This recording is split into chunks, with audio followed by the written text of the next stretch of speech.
This program features live coverage of an African safari and may include animal kills and carcasses. Viewer discretion is advised. Oh, look at that. That is a very, very, very lovely sunrise. You can see that the clouds are getting dark a little bit, which is good. Maybe the rain is going to come here anytime soon. A very, very good morning and welcome to the beginning of the morning safari. I am Sydney Niconico. I am traveling with Seb, who is my camera operator this morning. And hopefully you're going to enjoy a lot of the wildlife experience here by the Greater Kruger National Park, Western Side, Juma Game Reserve. For your questions and comments, you can follow us on Twitter, #SafariLive. You can also follow us on YouTube chat stream. This morning, my plan, I am going to be looking for the spotted cat. And earlier on, I just picked up a very strong alarm call of the francolins making noise not very far away from where I am. That is where I am going to look for this spotted cat. I'm hoping to see Tandy and Kalamba as well as Hosanna this morning. The weather here is very windy in South Africa at the moment, which made it difficult for me to go on a guided walk. I was supposed to do a guided walk this morning, but due to this kind of weather condition, I am on a game drive.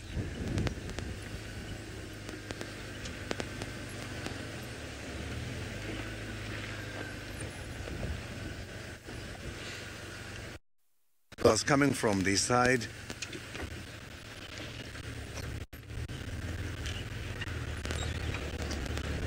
So now let's go to David in the Mara.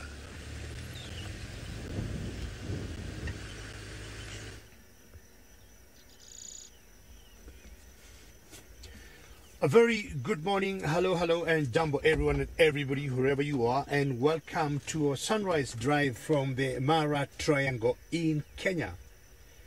Sydney had some wonderful sunrise. I think ours might be amazing. I might request you to give us a poll and tell us which sunrise looks more appealing, because ours got elephants on the side. I'm not sure Sydney had elephants or any animal on the side, but look on that small little family of a mama elephant, and I would guess with her two calves. How amazing is that, and how exciting to start a morning in Africa with a beautiful sunrise and a big mama like an elephant with her two young ones, I guess.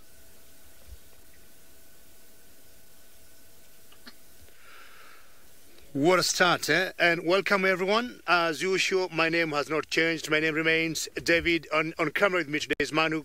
Good morning, Manu. Buenos dias. Very good. Manu have so many ways of saying good morning, either with the thumb or he waves, whatever he does, whatever he means. Every day he got a different style of saying hello. And remember, this is a very interactive safari. So your questions and your comments are very much welcome. You can always tweet on #SafariLive. Don't also forget to follow us on the YouTube chat stream. I'm trying to imagine a question, someone asking me, where is that elephant coming from?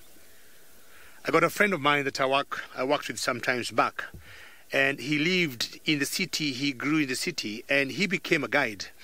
And he told me one of the days when out on a safari, he had guests who asked him, how old do you think that baby is? And he gave the most interesting answer. And he told his guest, when that baby was born, I was in the city. I have no idea. I don't think he lasted very long at his place of work. We've got a herd of buffaloes out there. Cool morning. It's about 15 degrees Celsius and about 59 degrees Fahrenheit.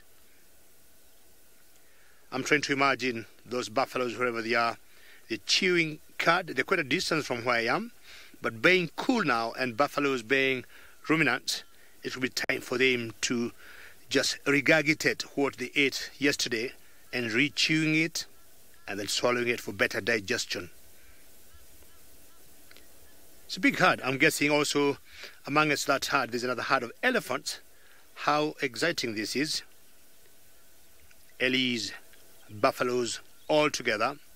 And you can tell elephants are eating because elephants are not ruminants. So for that reason, they have to keep eating. And buffaloes being ruminants, they may pause for some time and keep rechewing their cud. We're going to move a little closer to the buffaloes and see how this light is panning out. What a glorious morning it is, eh? The road I'm driving on is full of poo from the buffaloes, which meant, and we're very happy to hear lots of good mornings coming from all of you. And for those of us, or for those of you who come, say, from North America, thank you for staying this late to catch us and have a glimpse of us this morning. Now tell me the best position or best angle for these buffaloes. Keep going. That's good. And I think Manu has got an angle that he likes.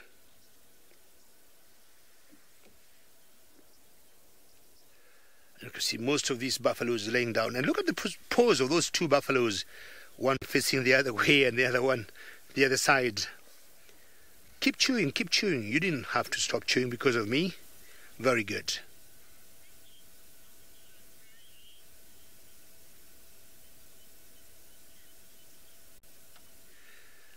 I was saying earlier, buffaloes are ruminants, and that tells you they'll keep rechewing or they regurgitate what they might have eaten last night or yesterday, and then they have fine chewing of the same, and then swallowing it, going through the 4 chambers stomach they got. Buffaloes are bulk eaters, so that grass they'll just try and keep eating it. Not in such an area you'd get buffaloes.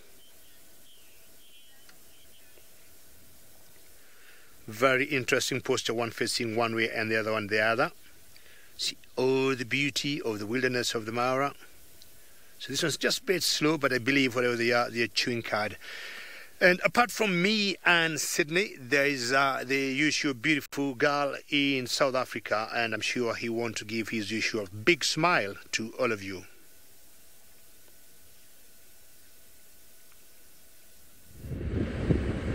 Hello to you too, Mr. Handsome David. I don't know, can I call you that? My name is Taylor McCurdy, and on camera with me today is VM.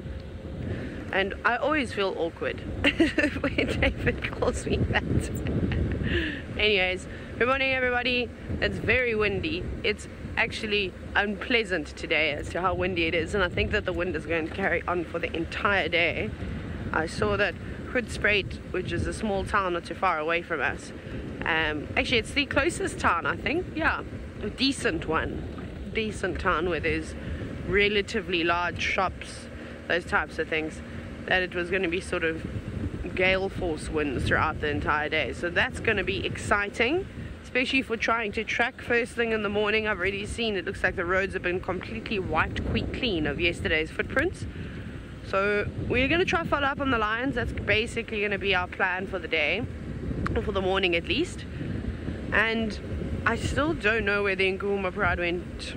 I didn't see anything last night of them visiting Vuyatela Pan. I don't know if they went to Galago Pan. I couldn't go around there because there were guests still in camp. So I've just done a wide sort of search. And then I'm going to check here on Central to see if they've come this way. If they haven't, I might have to go back up in Vubu. But they also could have crossed yesterday during the middle of the day. And then maybe it was in between when they were grading the roads, or at least dragging tires across the roads, and then that would have been goodbye tracks.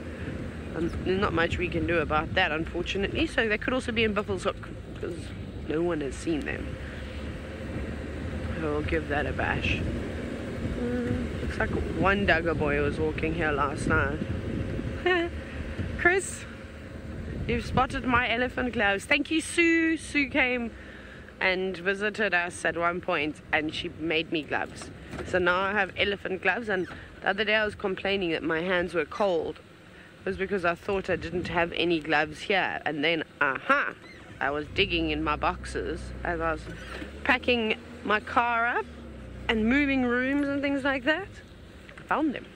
and I thought, well, today's the day. It's not freezing, but it's definitely chilly, and there's nothing worse than being cold, so I'd rather be a little bit toasty this morning. I don't have my scarf, I have it here, but it's not necessary right now. Ooh, the hyena tracks from last night looked like they were from about 5 days ago.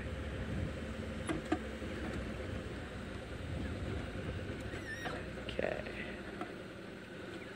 Sorry, I'm just quickly checking the roads, making sure I don't miss anything. Goodness, just some hyenas with unnecessarily large feet. It does look like there's 1 or 2 lion tracks, but it's very difficult to tell.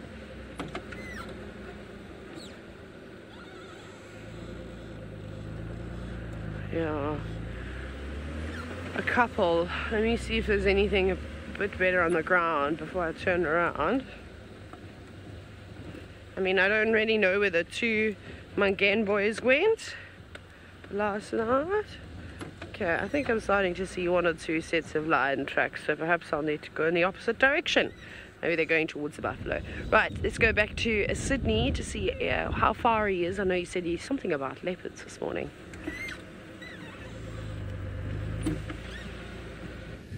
It is very, very difficult indeed here to do trekking on this kind of weather, but I wish Taylor the best. Maybe she will manage to trek something for you. I am now heading towards the Twin House Dam just to try and see if I can find some treks and start from the dam, as that is where the little chief Hosanna was yesterday late evening.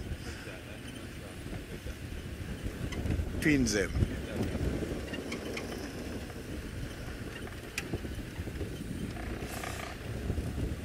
It's getting very, very difficult to hear the alarm calls at the moment now. The wind is too much.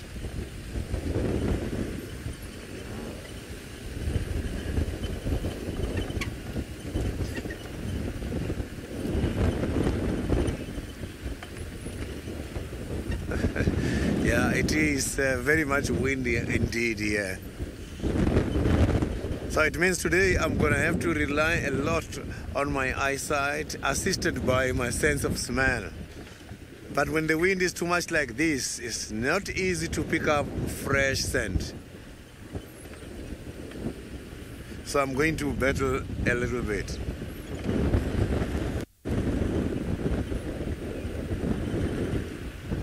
Chris, the missing cub, I didn't manage to get hold of Kalamba last night. Shortly after the drive, I went to the area. I did look everywhere. I did try to assist Tandy to get hold of Kalamba, but I didn't manage to see her at all. What I saw, and I was happy about that, is I saw the fresh bones and some piece of meat left, showing that a small prey was caught in the size of a duiker or a steenbok. So that hyena was feeding on some of the bones remaining from a kill which was taken down by Tandy obviously yesterday.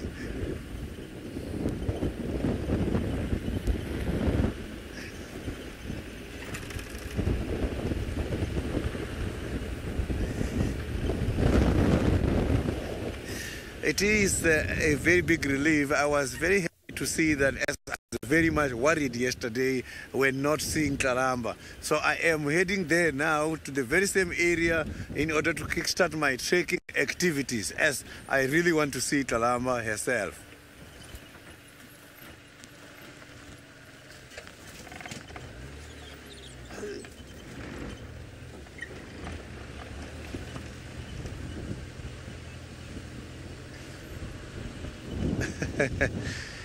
Safari Sally, it is for the safety reasons, as when the wind is not stable, it becomes difficult when we go out on guided walks.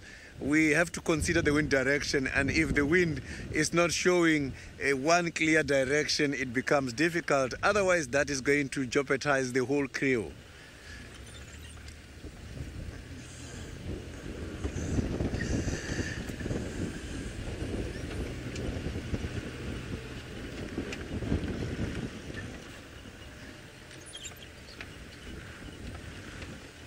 No tracks, nothing at all. Seems like the wind is blowing all the fine particles of the soil, which makes it easy for me to see the tracks. But now all the fine pieces, particles of the soil is going away, which is making it difficult for me to do my trekking. When the surface is hard, it's difficult to see these tracks.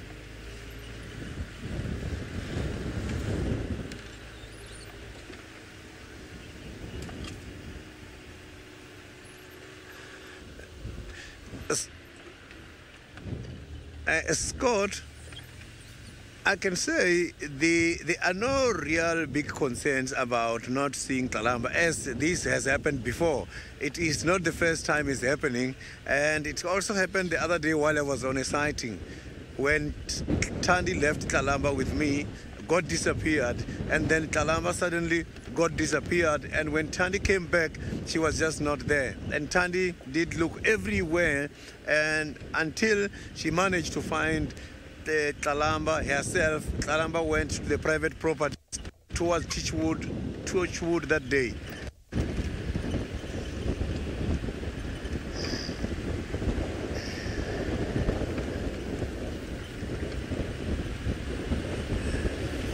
So there are no tracks at all coming towards my direction. Maybe this means those cats are still at the same area as yesterday.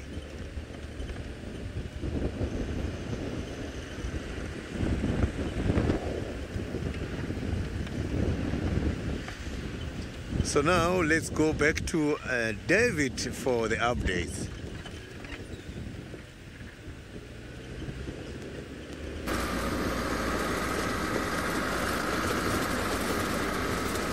Well, what are my plans today? Yesterday we were very lucky to see the sausage tree pride, and we saw the two small little cubs, which we were debating since last night, me and Manu, how old we think they are, and I guess they could be about 2 months old. So we want to drive back there where they were, could be another half an hour or so, and find out what might have transpired last night. One of the females in that pride seems to be wanting to hunt. Let's see how we can get these, the ones on the right there, Manu. Is it good angle for those starlings? Oh no, they're gone. Never, Murray. Good. Well done, Manu. This is some blue-eared starlings. Yeah, Manu, you'll always get something. As much as they fly away, you'll get them in flight. We call them a blue-eared starling. Anyhow, I was saying, those are my plans for today. We'll go back where we saw those lions, and one of them seems to have plans of wanting to hunt, and chances are, because of those two small cubs there, they went for a hunt. That's my plan for today. But again, not far from where they were, there was a cheetah. So if you're lucky, we could see both cats, the lions and the cheetah. Could be another half an hour from here. Let's see how our luck will hold. But also between here and there, we'll bump into a few other things. Smelling very cold here now because we had some showers last night. Well, Taylor is having an issue with a big mammal right now.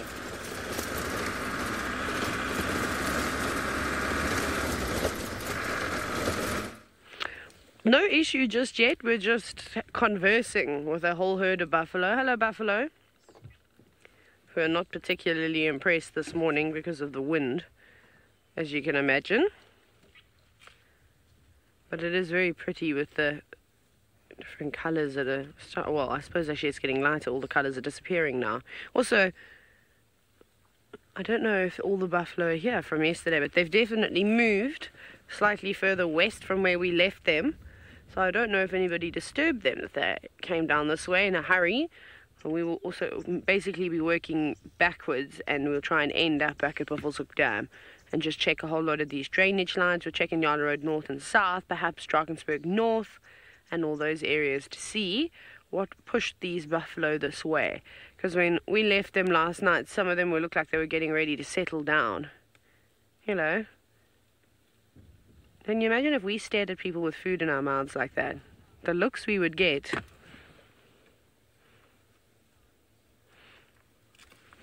Yes, Dr. Rob, everything you've just mentioned, it doesn't necessarily mean equal light. I suppose it equals good hunting weather. That was the first thing I said to VM this morning. I was like, it's windy and there were buffalo on the property. Let's go see what the lions got up to last night. So you're quite right in saying that. But I still don't know where the Nkuhumas are. I haven't got their tracks. I think the tracks that I had were from the young male Mungane boys that we've been seeing. So I don't know where they went. Again, I couldn't see. The hyena tracks and the lion tracks all look like the same this morning because they're half of them. Actually, more than half of them. 3/4 of the track was actually blown away. But when you've got so many buffalo like this, their tracks kind of stand out like a sore thumb. And then, well, you can just spot them because they're also so big and just everywhere. Munching away desperately, trying to find the nicest grass. But there really isn't much. But they're looking good still. They're not thin. They haven't lost any condition. But if it stays like this for another 2 months where it's very dry, then yes, then we're going to definitely start seeing the effects of what could potentially turn into a drought. But we didn't really ever recover. We didn't have enough rain after the 2015 droughts. We obviously have had consistent rain. We almost needed to have a few more days of a torrential downpour just to get the dams up to a higher percentage. But we've also had some unbelievably hot days for September. I mean, normally it gets to this kind of temperature October, November, so it started early, which means that everything has dried out a lot quicker than it normally would have.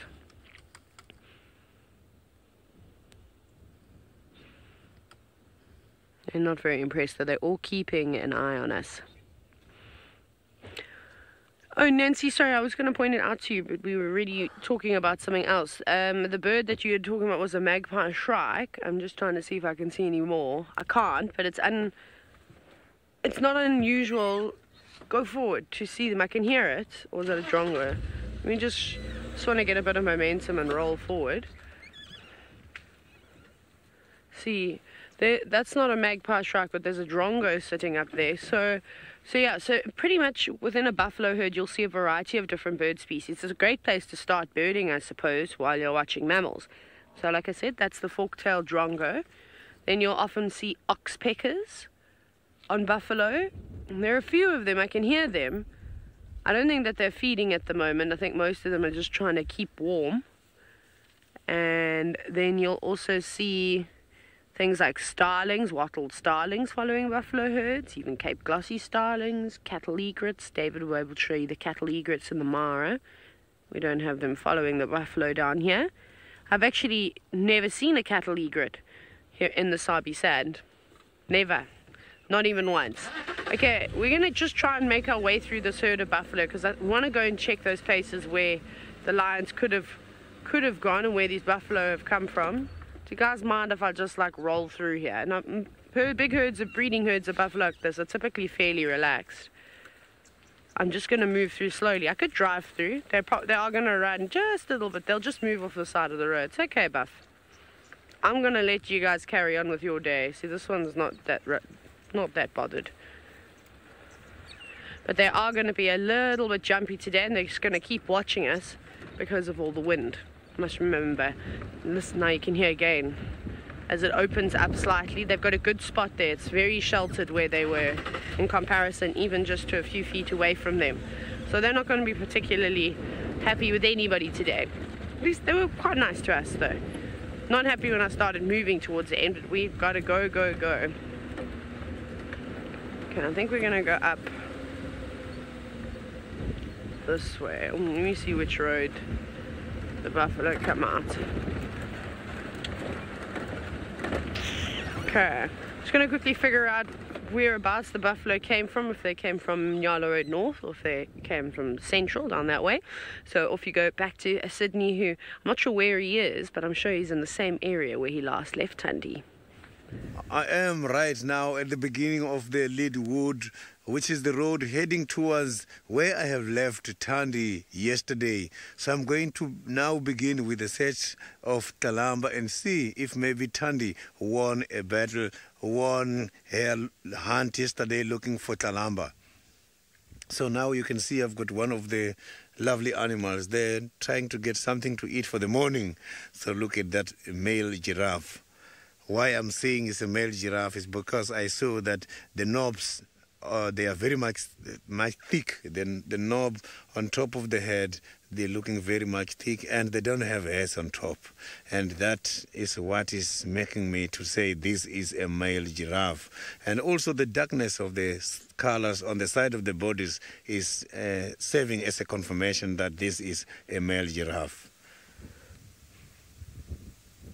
So this male giraffe is feeding on some of the guari bushes. It's only the guari bushes and few other trees here who are still very much green at the moment.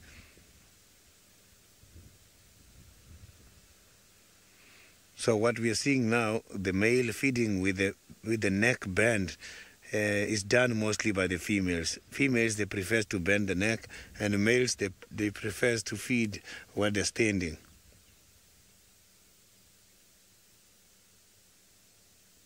You can't even see the spots when that neck is behind those bushes. So the neck can be as long as 1.8 meters. That is very long.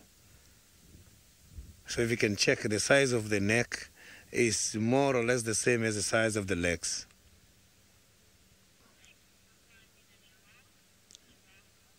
Giraffe girl, thank you very, very much for such a lovely comment. This is a lovely animal, the giraffe. So I'm just going to carry on now and leave the giraffe for feeding and go to see if we can pick up fresh tracks while it's still in the morning.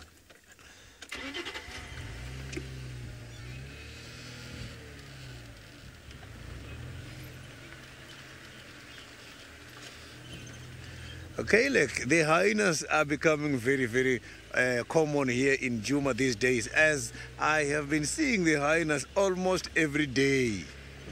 Almost every day on all game drives, I do see hyenas. And this morning, 3 minutes after I have started, I just heard them calling. I might find them where I'm going now, looking for Tandi, as these hyenas are after these spotted cats a lot. So they are not going a lot with the lions, they are going a lot with the leopards.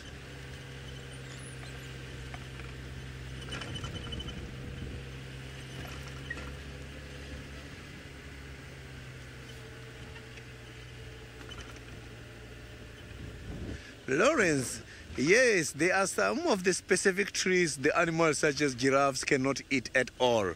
The trees that contains the tannin, which is more than 5%, giraffes don't eat. Tannin is kind of a chemical substance these trees are using in order to protect themselves against the browsers. So the trees such as the blackthorns is one of the acacia trees. The giraffes don't eat them at all because they know very well that the tannin amount in that tree is too much and it's going to affect them a lot. Animals such as kudus, they don't really eat the euphorbia trees because if their eyes get contact with the latex, they go blind. So these animals are so clever, avoid some of the dangerous trees.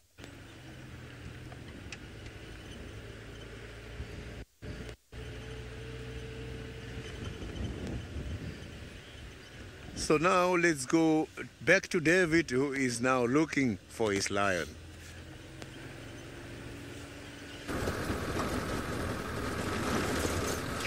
Well done, Sydney, seeing a giraffe, and I remember there's a particular giraffe I saw last time I was in South Africa that had a very big wound on the neck. I'll just stop here to show you something different. I do not know whether Sydney or anybody else or Taylor has been following it to know what might have happened to it with that huge wound it had on the neck, which we thought it was a result of fighting. Males tend to fight amongst themselves. Yes, and M confirms to me it has not been seen in a while. I hope still alive, but he was a huge boy by any standard. The migration continues in the Mara Triangle, and we got like a carpet of zebras there that's dotted either by toppies. I'm not sure they're toppies. There's some antelopes there, maybe to the left of that Banu. Yeah, there could be a toppie or two. And very interesting, the last 2 days I've seen like zebras going in separate ways from the wildebeest. In general, when the migration is on, they'll always move together. But I think it's a choice of diet they'll want to go for. Zebras can comfortably handle, say, tall, rough grass, but the wildebeest will always want the very short, tiny grass that is green and nutritious. These are the common zebras or the plains zebras that we have in this part of Africa. And as we said, or we've been saying, migration came in rather late this year, and it might stay a little longer.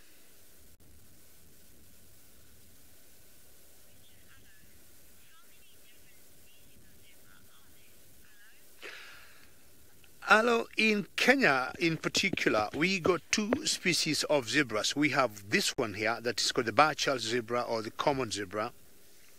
Sometimes we also call it the plains zebra. But if you go further north, I'm not talking of north of the equator from Kenya, you'll see another species of zebra that we call the gravy zebra, and they're very different. This one to me is much similar or is closer to the donkey, and the gravy zebra is more of a horse. But then you go to South Africa, there's a different zebra that's called the ground zebra, and a subspecies of it that is the mountain zebra. So I would say comfortably there are three species of zebras, but there could be a subspecies of what we call the mountain zebra. And apart from the patterns that is, different in the stripes, everything else may remain the same. But to me, of all the species of zebras, the most beautiful one is the gravy zebra. Very thin stripes they have, and they all go in one direction. If you look at the one we're just seeing here, we've got stripes going in different directions. Okay.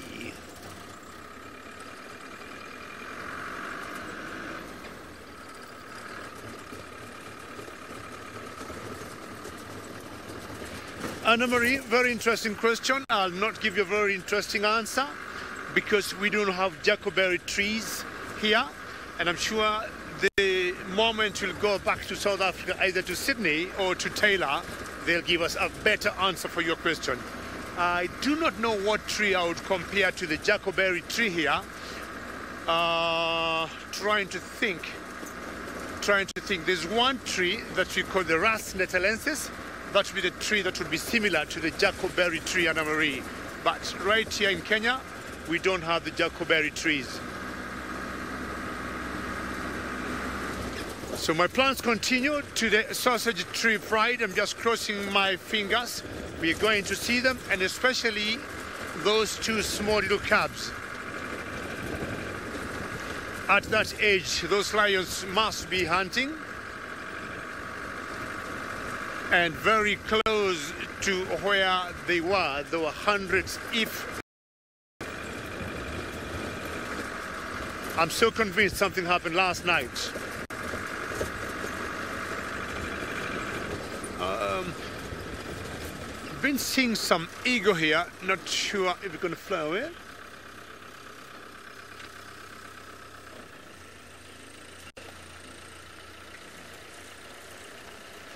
Alrighty, I want to show you a tree here that is very iconic in the Mara. Keep coming, Manu. And we call it the tortured tree, and there's so many of them in the Mara. That's good. And maybe I would call these our jacoberry trees. And the other one I was talking about is called Ras netalensis, and it's huge, green, and it has lots of fruits. Not the size of the jacoberry fruit, but a little smaller in size. But it has more branches than the jacoberry, and apparently it remains green all around the year. And I think during winter the jackberry trees will always lose their leaves. So the tree you see there with that eagle is called the torchwood tree, and that is the long-crested eagle. Long-crested eagle. I got a feeling she might be having a nest here. I've seen her there, or this area, every 2 days. I wouldn't know where her nest is, but it's one very unique eagle in the sense that it's the only one that I know have such a long crest, and of course that's why the name, or its name, suggests long-crested eagle. Mainly feeding on rodents, talking about rats, mice, and you can see a little patch of white on the wing there. So while in flight, you'll see like a window or 2 windows on the wings while in flight. And she's struggling a little bit there with the wind just to keep her balance. But she has no choice but to stay there looking, or glued to the ground, looking for any movements of any rodents.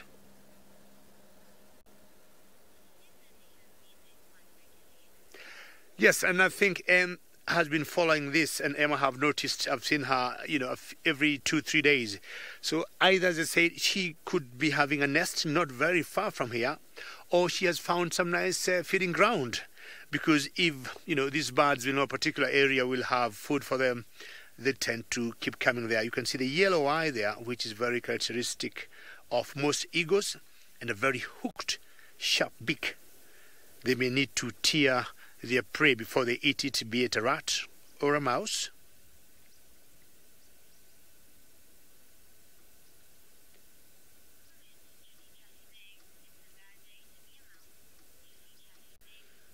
Chitty Chatty Meg, yes, and great comment. So I'm thinking if we are a little bit patient here, we might see her come down the tree and maybe grab something. She will not just be there, Chitty Chatty Meg, without a reason.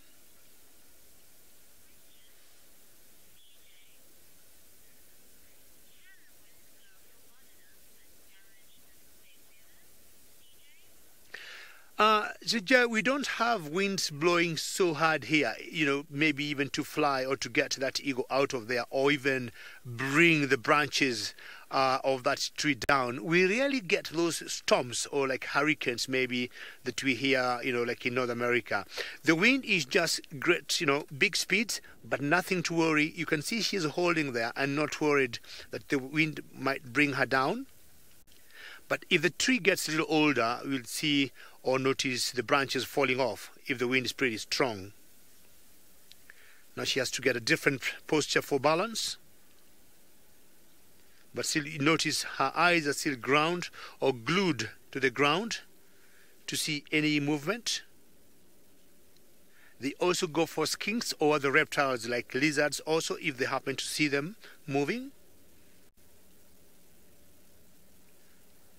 Great crest she got.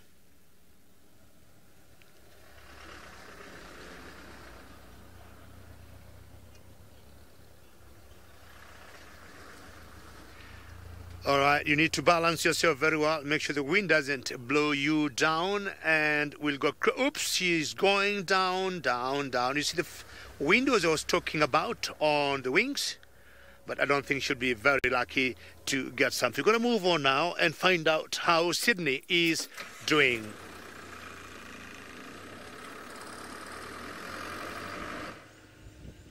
It was a lovely eagle sighting here by Juma. It's difficult for me these days to find those kind of lovely birds. I am right here, much more towards the end of the lead wood, trying to check if I can find something. And here, what I found so far is the tracks going towards the private property. It seems like Tandy went towards Torchwood looking for Kalamba.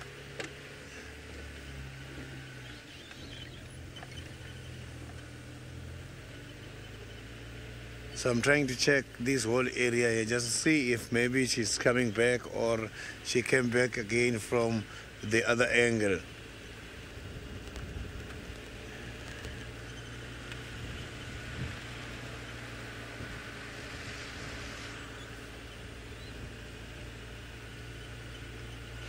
There is no sign of Tandy coming out.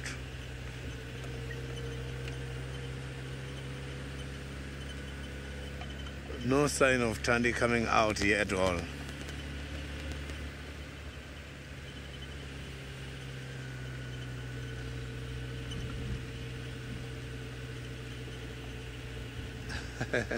Yes, I hope they are going to meet, or maybe they have met already.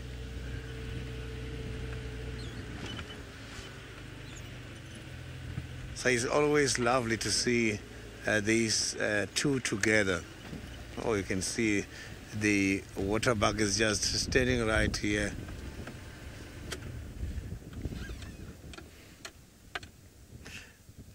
This is quite a lovely water bug. Look at those horns there. You can see the horns, they are spiral horns with some screw on them. Beautiful screws. So these horns are facing forward. An animal with the horns facing forward like this can be extremely dangerous. So you can see now the hairs for the water bug today is serving a purpose. They've got very fluffy hairs and it's very windy. It's very cold where I am at the moment.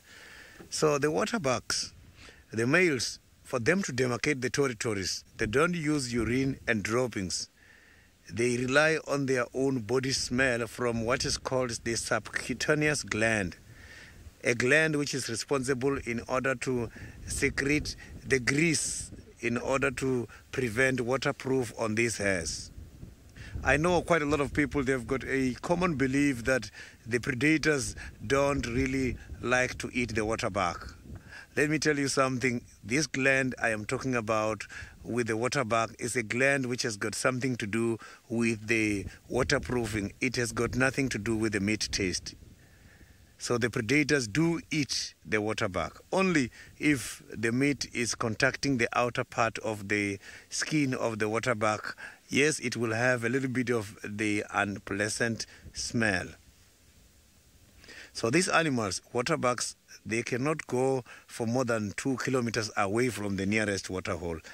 They are very much water dependent and is one of the animals which has got a very high urine output. And because of that, this animal got to concentrate on quite a lot of green grass so that they can have quite a lot of protein. Protein-rich diet is what they like the most. So the water bug can also be able to eat some of the other different species droppings. When it's very dry during the winter season, when there is quite a lot of dry grass, they tend to feed on baboon droppings. So you can see that these water bugs, they don't only depend on baboons.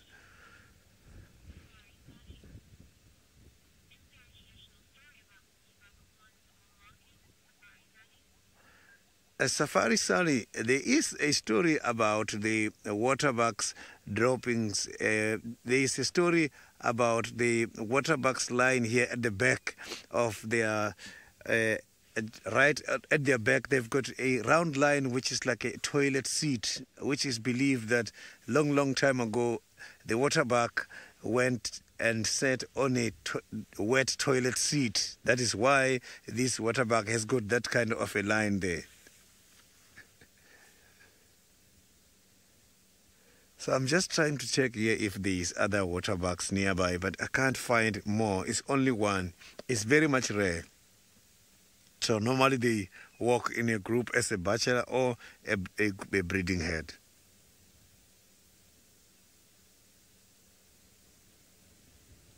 So the neck is what the males are using in order to display their strength. So they've got a white beep there which normally comes out, and they can raise hairs to exaggerate the size of the neck, the thickness of the neck.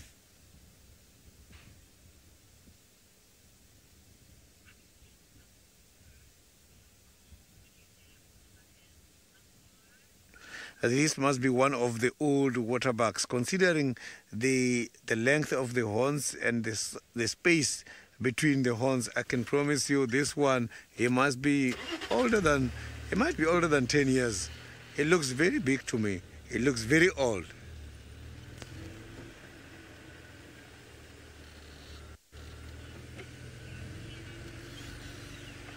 So now let's go back to Taylor, who is still in search of the lions. We just had a whole lot of their tracks coming down and are actually going up and down Cheetah Cut Line. So I don't know if it's the Nkuhumas, I don't know if it's the Styx Pride. I haven't got a clue who is walking around like that, so I'm kind of just checking. They then disappeared off of the road. So I'm just quickly having a look in the zigzag some of these roads just to see if we can pick up on anything more. But for now it's very hard to try and track in this weather, so it's kind of just driving and hoping that you spot something rather than relying on actually tracking animals. It's nice you can get an idea of what direction they're going in, so we'll see if we can use that. We're obviously not going in the right direction. I'm just trying to see if I can figure out where they put their footprints next.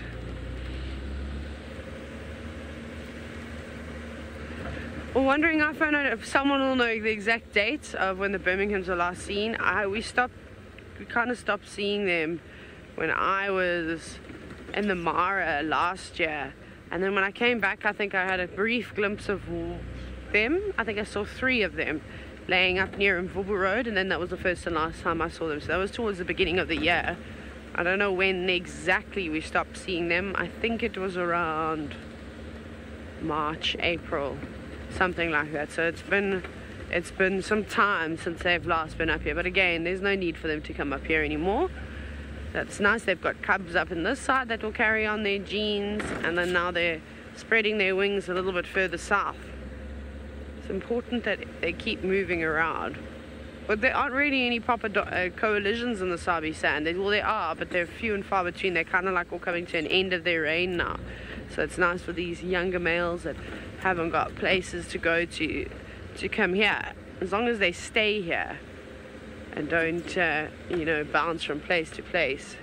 We need some males to come in and hold their ground. Okay, oh no, I don't know where those lion tracks went.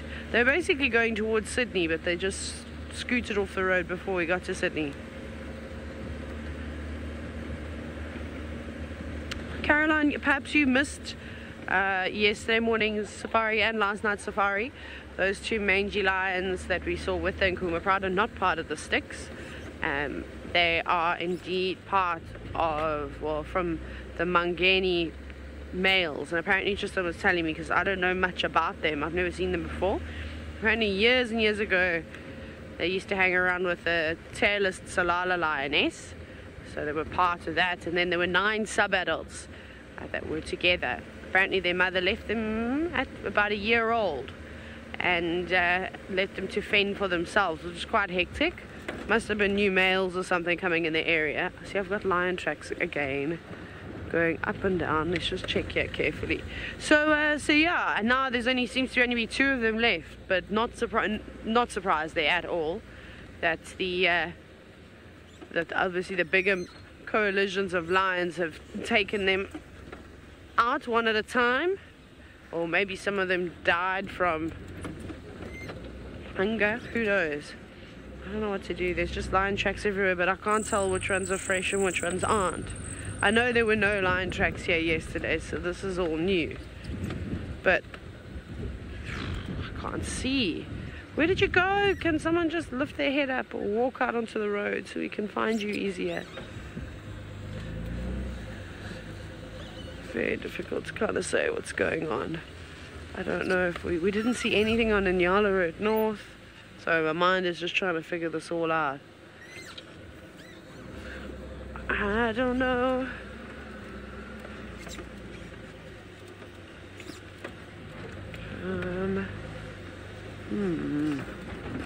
Lions, why do you make this so difficult for me, especially on a windy day? Tusk, tusk, you know, all laying down and around here, up and down, up and down. I can't tell you where these tracks come from, unfortunately. I have absolutely no idea. They're everywhere. I don't know which ones to follow. Let's go Quarry Pan Road.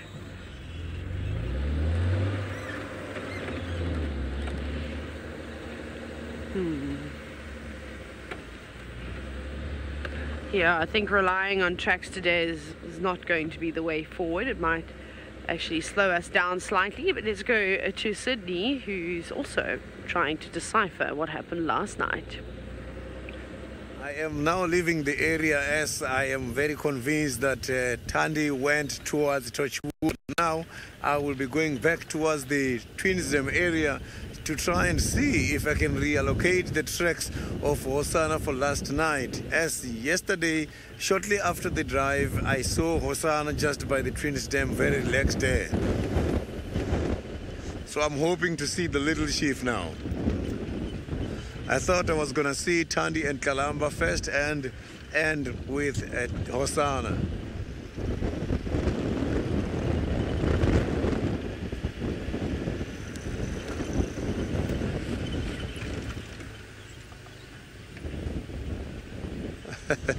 Rima, I have witnessed Kalamba trying to catch a squirrel. One day there were two, it was Tandy and Kalamba. They were from Galagopan. And there was this squirrel on top of a tree, and Kalamba decided to go and climb a very big tree, chasing a squirrel. Squirrel managed to escape by jumping to the next tree. So at this stage, Kalamba is learning how to do things, just that she's still very restricted to participate on the hunting activities.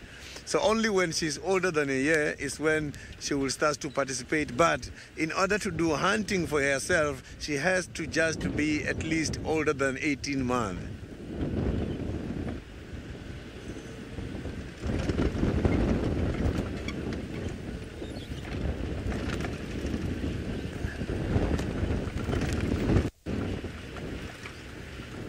No sign of Hosanna here as well.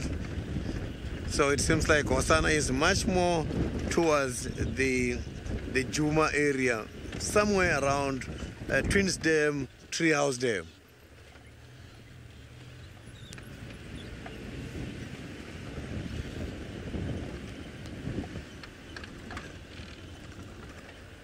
So now let's go back to David, who is looking for more other interesting stuff in the Mara.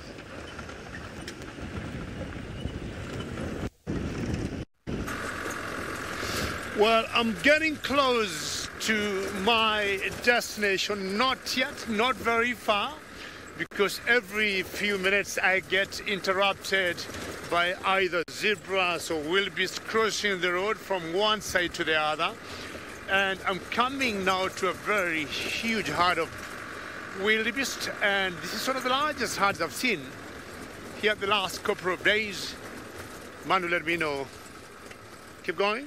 All right. And they're crossing from one side of the road. One side of the road is burnt, and to the left side of the road it's not burnt. So as I said earlier, the wildebeest will prefer the shorter grass, green, and more nutritious. And we have made a plan with Manu this morning. We are going to count how many wildebeest are here, and I am going to count the females. Manu will count the males.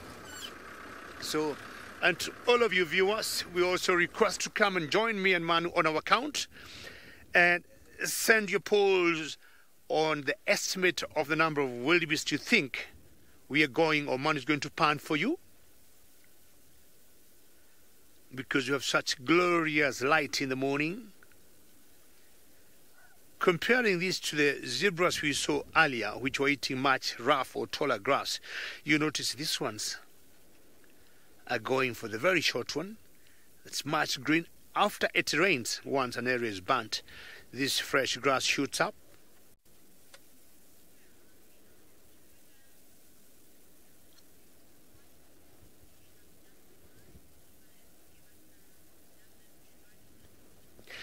Yes, and what I would ask the viewers to tell me is how many number, I mean a general number of how many you're going to span in the next maybe 2 or 3 minutes, from what they can count. 100, 1,000, 5,000? Because Manu has refused my idea of him counting the males and me counting the females.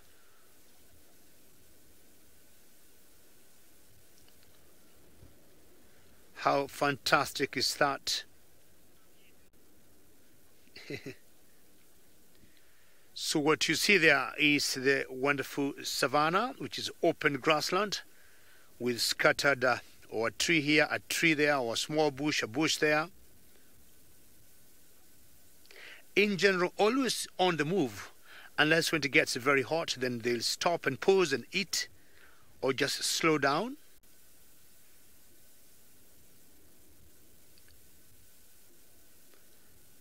My estimate now, I think I've counted about 3,000 and keeping going.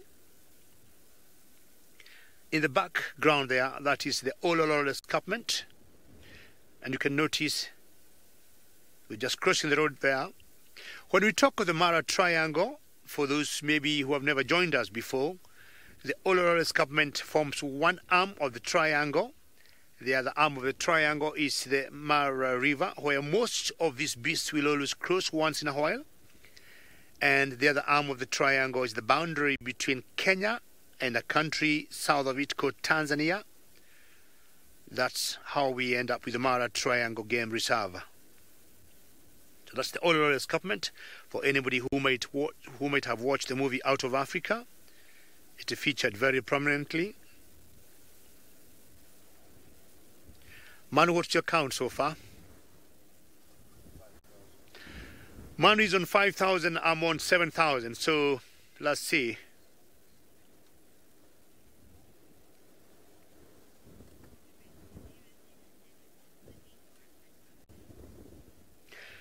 So don't get tired, keep counting. I'll be waiting to hear the numbers you'll give us. But in the meantime, we'll go across to Sydney.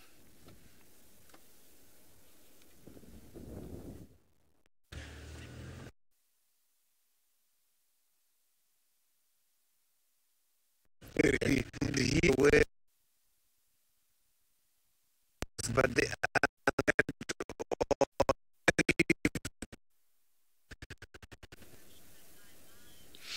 We haven't moved, and I think the numbers keep growing, and sorry about that. Maybe we didn't, or certainly we could be having some gremlins. Now, you look carefully, like that's a young calf, and you see she is not as dark as the fully grown ones. So migration involves a lot of things that go on. We talk of about 1.2 or 1 point something numbers of wildebeest and maybe 800, 700,000 zebras, but not all of them make it. The journey is long. It could be anything like 3,000 miles, but the biggest challenges they face on their walk would be the predators. Talking of lions, leopards, hyenas, cheetahs, but definitely not a single cheetah that bring down a wildebeest. We talk of 2 or 3 males together forming a coalition.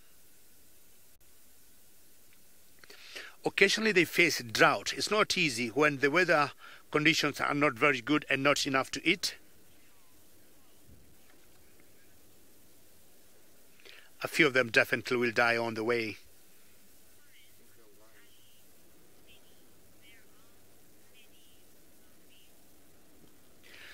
Well, to hear me,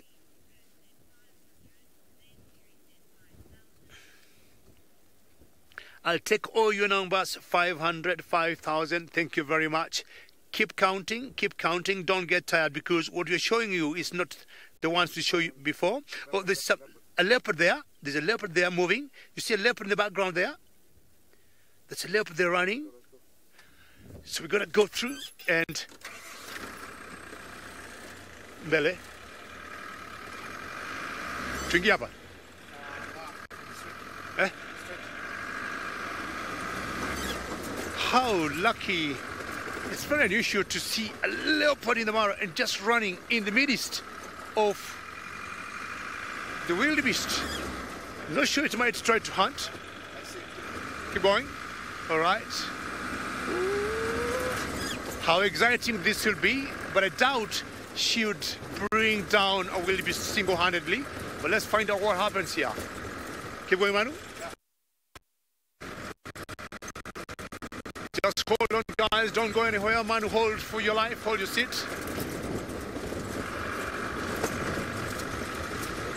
Ooh, get out of the way. Get out of the way. Yeah. 50. I'll take your number, 50,000 finally. That's a big number, but in the meantime, we want to get off the road here. I'll get my low ratio and see if we'll be lucky to see this leopard much closer. Hold on, Manu, there for a minute. Okay, going up. 50,000, I will take. And you can see where now those animals are running is where that leopard is. Oh. Is it going for a hand, Manu? It's chasing something. Let's find out what it's chasing. This could be quite epic. There's a leopard and a jackal at the same time. I don't know where the leopard has gone, but we can see a jackal now. Has it hidden? We're going to stop here just for a few seconds, but what we have in front of us are two jackals.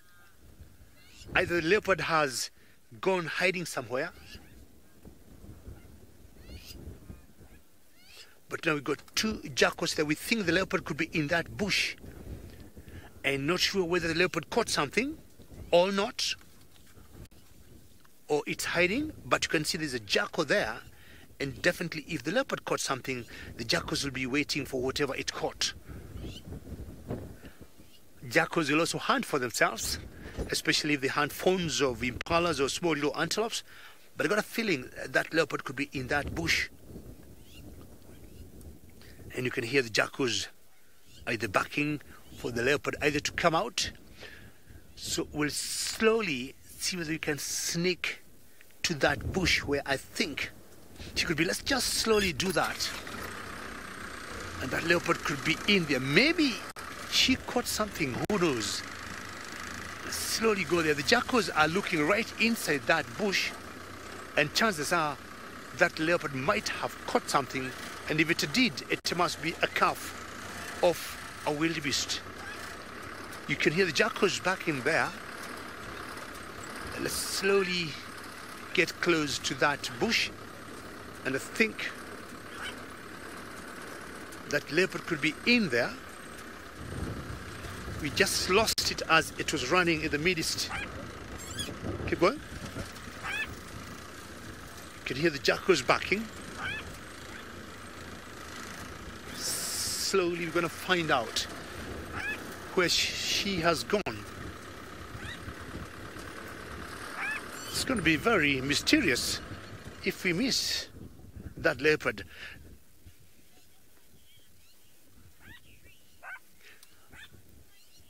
All right, let's in the meantime, as we look for leopard here, go across to Taylor.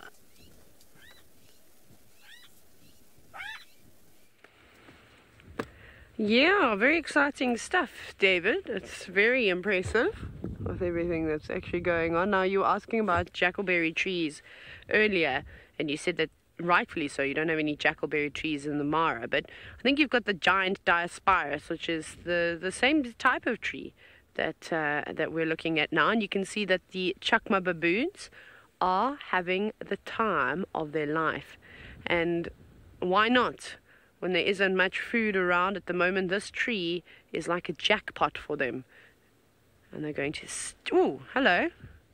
A bit of an aerial surprise. That's my branch. You shall not pass.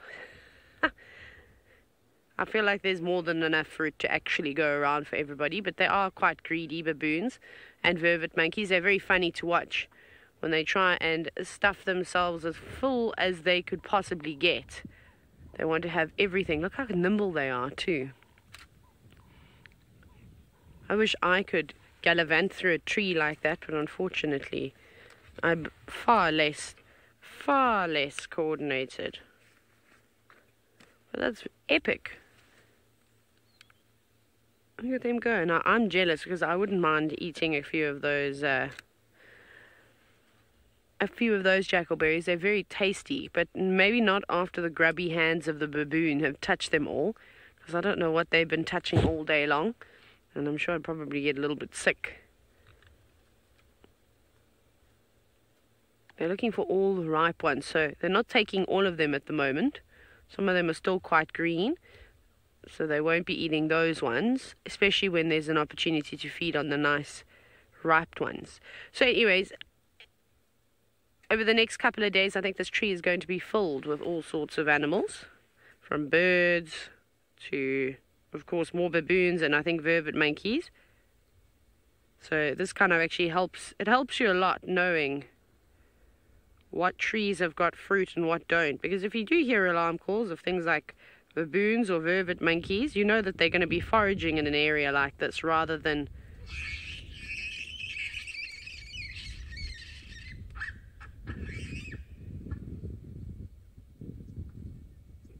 That was a rather big fight. Oh, look at that.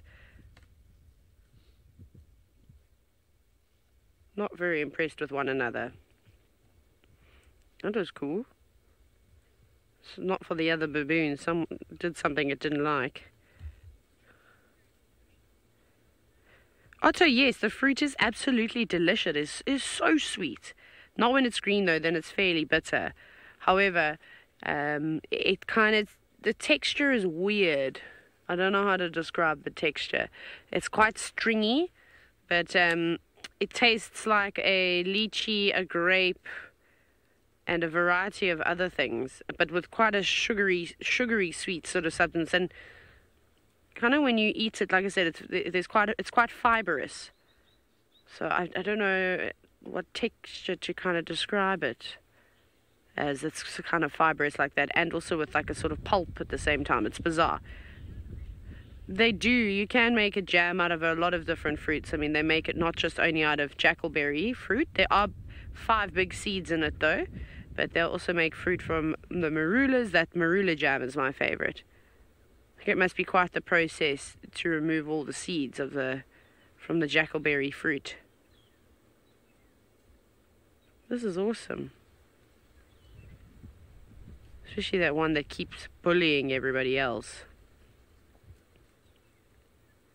Look at them go, it's like their jungle gym. Hey VM, it's like you don't actually know where to look anymore. Hey, you're trying to catch the one that's doing the most action and that's leaping the most. Yeah. Here come the hornbills now to join into the party. They're also going to get a fright when the baboons chase them off of the tree. They seem to be very protective over their meal this morning.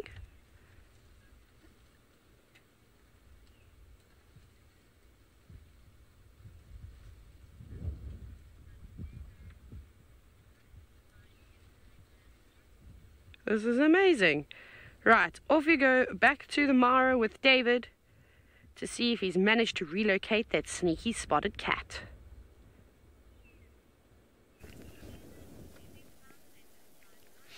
Well, our leopard has disappeared, but we've got a feeling she is in this bush. Leopards are known to hide in a very small place, and you won't even see them. And this is the last contact we had with him, or her rather, as she kept running. And it's very typical for leopard just to disappear in a very small space, and they just completely disappear because we followed her, and behind her there were 2 jackals that we saw. We found the jackals, but not the leopard. And the area we are in now, it's very open area, and there's no way a leopard, can just disappear. But we got a feeling she is very skittish. Maybe it's a young leopardess or it's a young male leopard, but most likely to me, from what I saw her running, she was a female and she could be in here. Very skittish, maybe not used to seeing vehicles. And to be very sad when we leave this place and she also comes out. But if this is the way it is, why not? Leopard, you will come out or not? Well, I don't think she is, so I'll continue with my plans of going to see whether I'll be lucky to see the leopard or the sausage tree pride.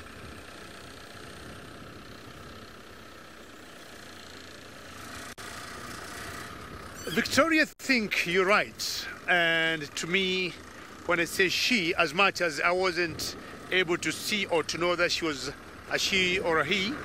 Victoria, I think you're right. It must have been a female. That's my guess. In general, what I've noticed, Victoria, males are more courageous. They're not as skittish as the females. So chances are it would have been a female Victoria. Not very lucky, but we had a glimpse of her running. But we're going to drive back this way. And if she made a kill or she's around here, we might be lucky to see her. We'll continue to our original plans of trying to look for the sausage tree of lions. And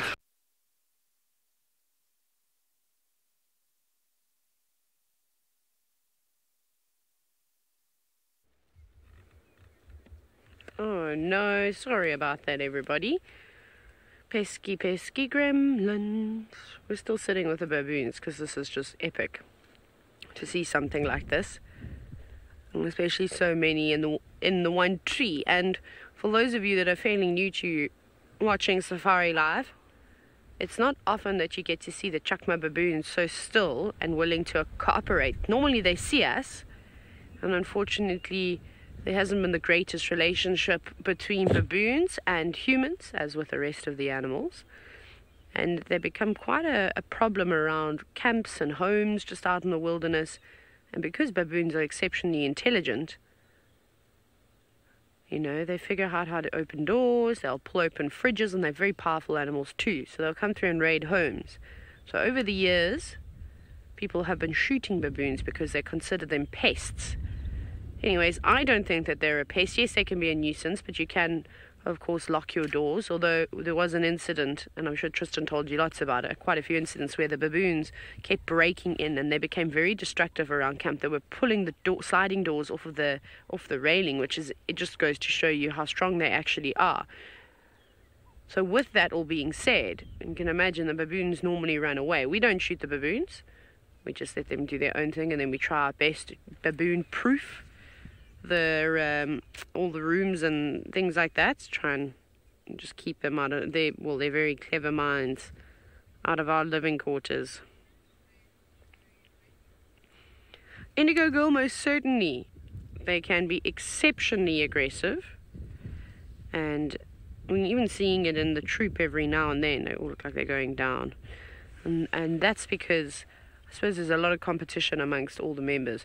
We know that with baboons, they typically have a group of males, which we call an oligarchy, and they're the ones that sort of run things. So there's not just one dominant male, there's a super group of them. There's quite a few of them, which works out quite well. So they'll all mate with the females, and then they'll also all fight together to push out other male baboons that try and come and harass their troop.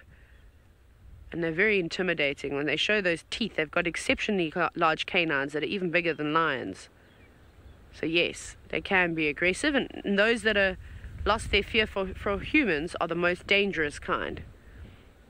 I mean, now if I were to get out the car, these baboons would all scram. I'm not going to do that, of course, but they're very nervous. But if you go to sort of hotspot tourist destinations along the west coast of South Africa in particular, where it's quite bad, I mean, there's stories of people having their handbags ripped from their arms, baboons in people's cars, all these different types of things, and they're not afraid to tell a human what they really think of them.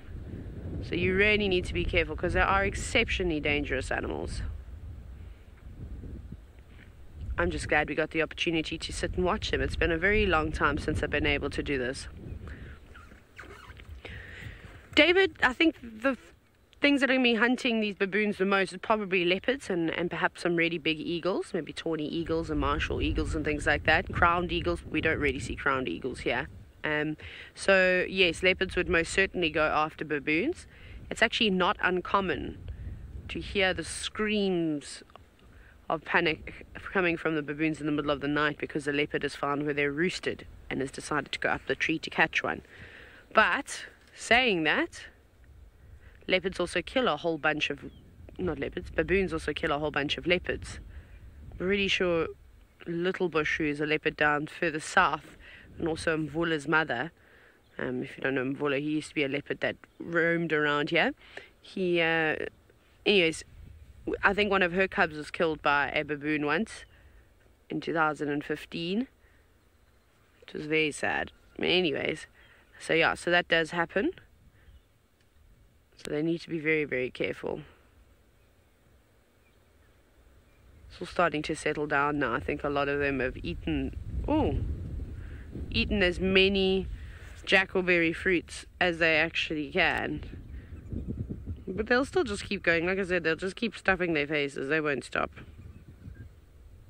Some of them have given up and have had enough now.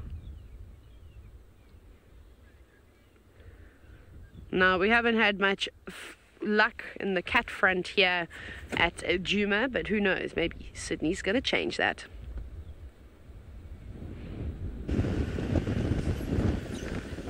I am still on a hunt for these spotted cats here, and the tracks are just coming and going from the road, coming and going.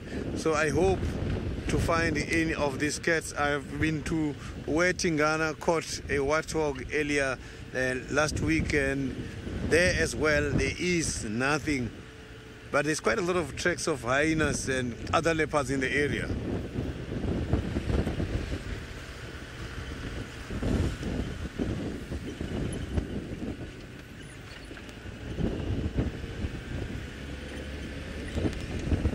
Maybe this side where I am is the side where Hosanna is. So we can't see as well where Hosanna got disappeared to, because the wind is just blowing all the tracks. Everything is just difficult to track.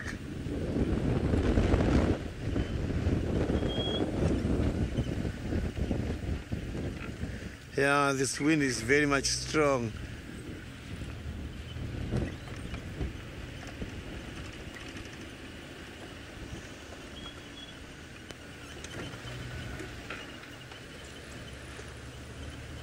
But soon as I pick up the fresh tracks of these animals, I can promise you we're going to find one.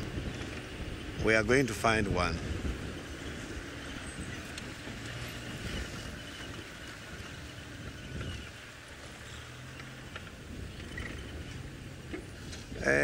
Colsex, I'm not sure if those hyenas are by the den at the moment, but before I finish, I want to go and see how the little one is doing by the den.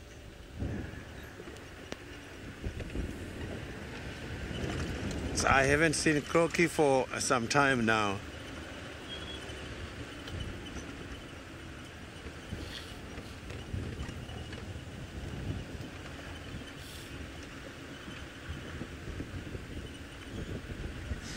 Yeah, I want to see how the cub is growing, as that cub is very cute, still very small. No spots, nothing, a completely different color from the mother.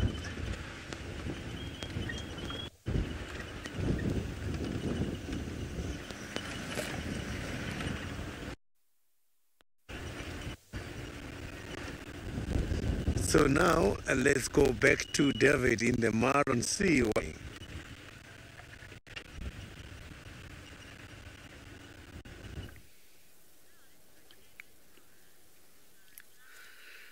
Well, one thing I haven't seen is hyenas feeding on elands. I've always seen hyenas feeding on, zebras, wildebeest, Tommies, impalas, but we have a nice or big herd of elands around where we are.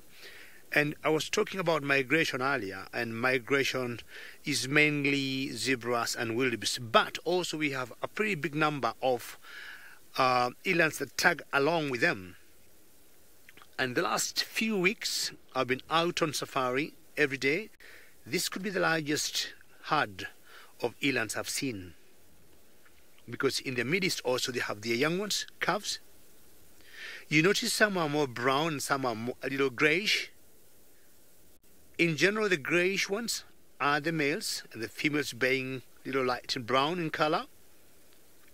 Horns not much of a difference in size, but the colors is what sets them apart. They mainly feed on grass, as you can see there, but they also feed on leaves once in a while. They've been known to break branches of trees using their strong horns, But occasionally there's some of the antelopes I have known that will eat or feed on bones. And I guess they'll be sourcing for calcium. Look at all those calves there in the group of those elands. So the grey ones, the large horns, those are males. And of course, keeping tag with the wildebeest and the zebras as maybe they start swinging around, going towards Serengeti. Serengeti is a national park south of Kenya in a country called Tanzania. Now, one thing I have noticed, once they're born, the calves of elands, they grow very quickly. I'm comparing all the antelopes I know in Africa, and the babies that grow very fast are from the elands. And the explanation I've got from the experts is elands got very nutritious milk. The milk from the eland is very rich. And for that reason, their calves grow very quickly, because you'll see them like say today, and if you come about 3 weeks or a month from now, there's always a huge remarkable change in size of these calves. And the only explanation is the mothers got very nutritious milk.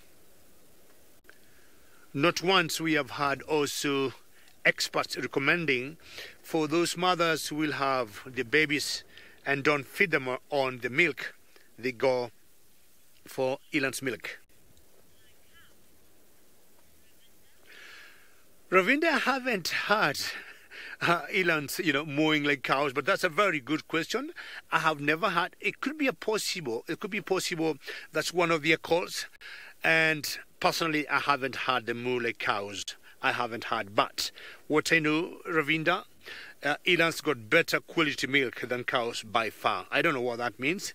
But again, I was saying, if mothers or, our mothers or human beings find out for one reason or another they cannot breastfeed their babies, we have had doctors who have recommended, if they can, get eland's milk because it's more nutritious than cow milk. So that big guy you see there, it could be a male. You see it's a bit greyish in colour.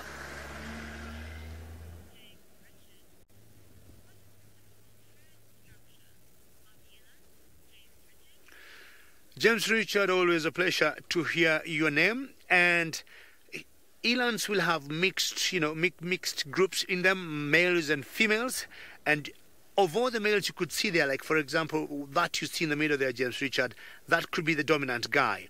And there'll be a few sub-adults in the group, few females, and maybe 10 to 15 sub-adults.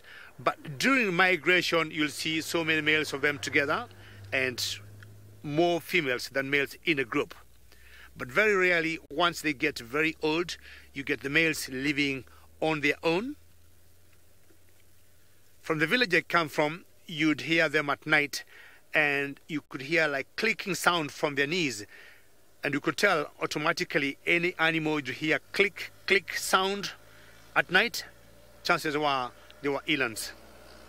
So we've got a tractor just passing next to us.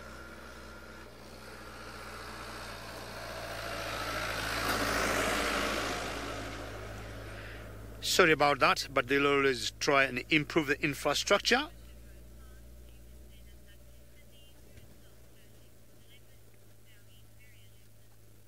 Zebras, what are you looking at?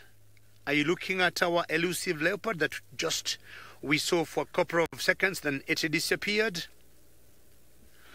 I'm sure Sydney is also working very hard to look for one.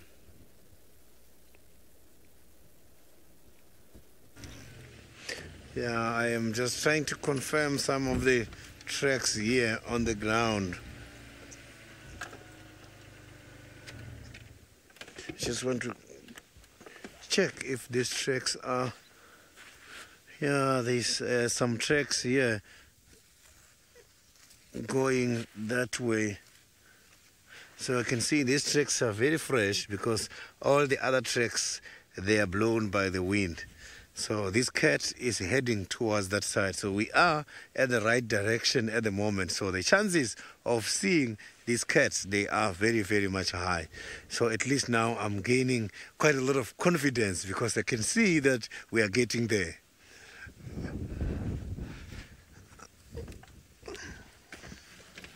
So these cats, they are in this area here, somewhere towards where Tingana caught the warthog a few days ago.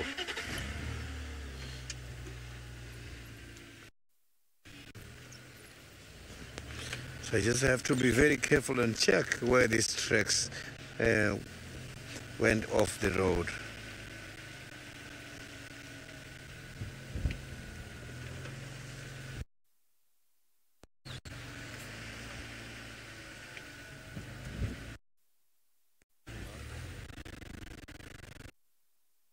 These tracks are towards tree house them area. Can you still see the tracks that side?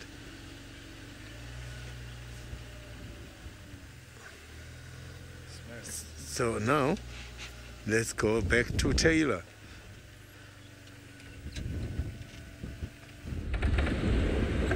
So we obviously moved on from our baboons, and we haven't found anything else except there's male lion tracks here as well. There's just lion tracks everywhere, so I have no idea where they go, what they were doing, but they haven't seemed to have hunted a buffalo just yet, because there are no running buffalo tracks. I'm not really sure where to go from here. We might go down Battalier Road, I think, just because. Let's just do it. Check down here.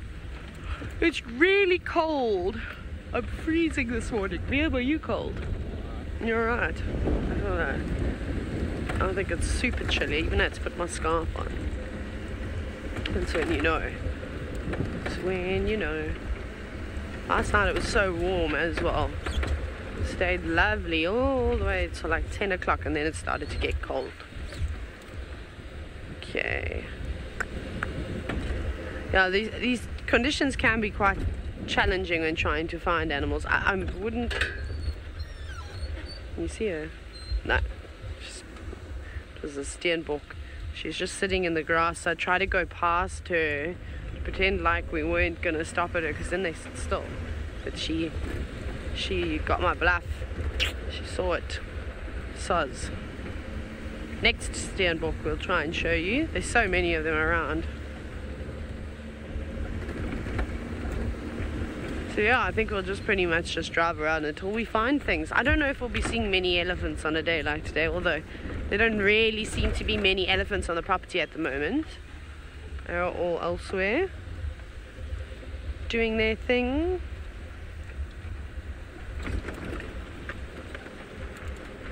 Yes, at least you've seen my elephant gloves. Maybe that counts as an elephant sighting to some of you. I have an elephant ring too, if you're not convinced. It's a pity, because it's like my favorite thing in the whole wide world. Are those tracks there? Hyena. World's largest hyena footprints that look like lion tracks. That's crazy. There's some really big hyena out here.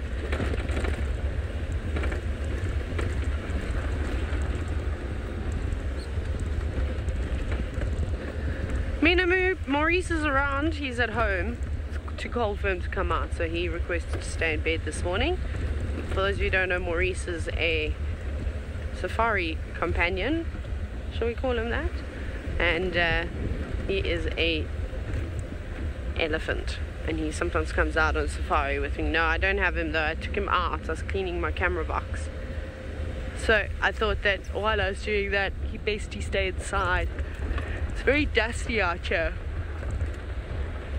Although he is absolutely filthy already, he really has to go to the wash. He has to get into the washing machine. Actually, I don't even know how to wash Maurice. Probably not supposed to. They're also probably not supposed to go out and get filthy out on safari, but he does. But elephants are made to be dirty, I suppose. Yeah. So I'm just checking in and out of these drainage lines here, just because it would be an incredible spot for lions to feast on an animal. And they don't really like the wind too much, or not when they've got to rest up or while they're feasting. They don't like hunting. Lions like it. Okay, it seems as though Sydney's managed to shake the gremlins. Let's go back across to him.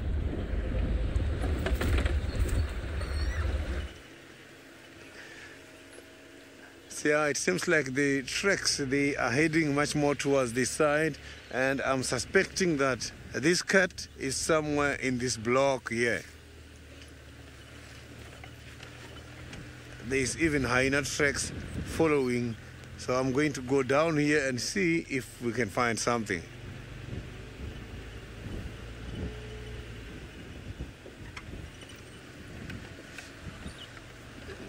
So these tracks must have to come out somewhere this side, because I can see that there's even impalas here. Maybe this animal got fascinated by the presence of the impala here and decided to do some hunting activities.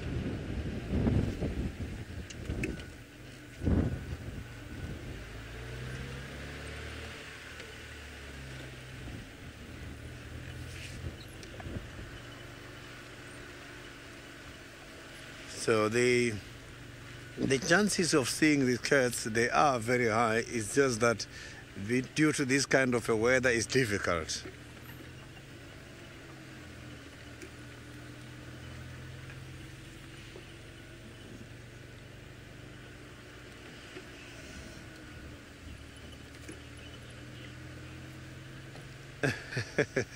Now that is very true. Tani and Kalamba, they are hiding. They are playing some hide and seek at the moment. Oh yes, the leopard, he got a kill. Oh, look there. Yeah. Right on top there, he got a kill, yeah. Oh, he's got an impala. I can see him there now. Oh, we're lucky. So now I've got him. Okay. Oh, look at that. He's got a very big leopard. He's got a big impala there now. So that's why it has been very difficult for us to find him on the ground. And now he's up by the tree.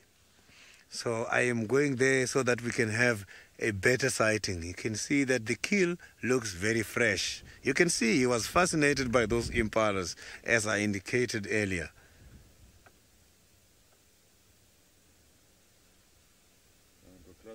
Yeah, now we are going to get closer and have a better sighting. Well done, Sydney. Thank you, man. Oh, I was looking on the right. I'm just looking everywhere because... You just missed it, it's very fresh. Yeah, we just missed it. It's very fresh. The thing is, the tracks are just coming and going as you saw, so it's difficult. It was difficult.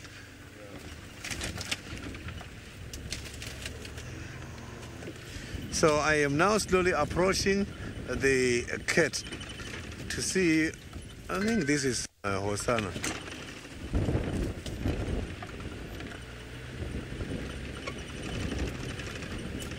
Oh, it's going down.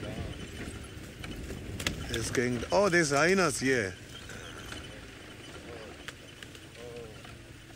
Oh, he's running away from the hyenas. There's quite a lot of hyenas here. And I can see that the cat is... We're not even sure if that cat is... Let me just try and see if we can have a good sighting there. Yeah, I can see that the cat is not far away from where I am. But it's looking very shy. It's very skittish, so not too sure. This is Gima Hokumori. Yeah, I can see that it is running very fast there.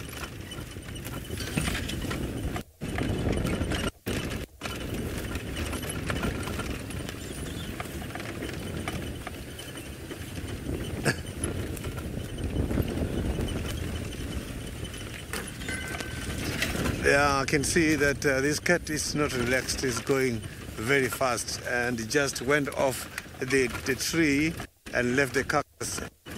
Hyenas are very much surprised at the moment, but I can still see the cat.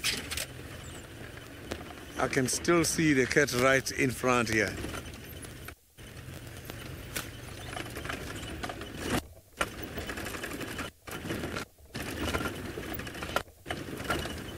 Oh, now the cat got disappeared. That was too quick.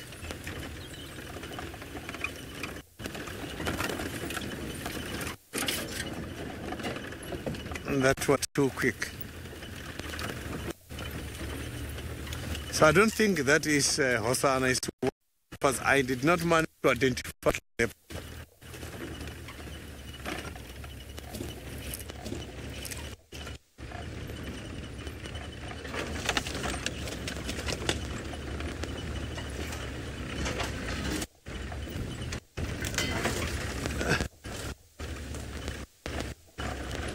I can't see where that effort got disappeared.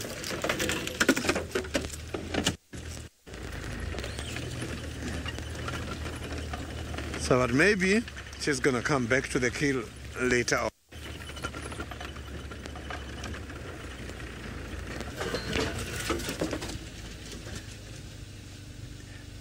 So now let's go back to my other colleagues and see what they're doing. Let me do a follow-up on this cat.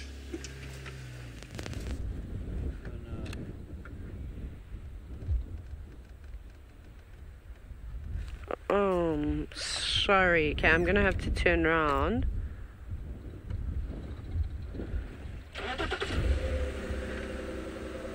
We can't go this way, unfortunately. Oh, sorry, Bim, am I in a hole now? Sorry, everybody, I have a roadblock in front of me, but I can't go that way. Just trying to turn around.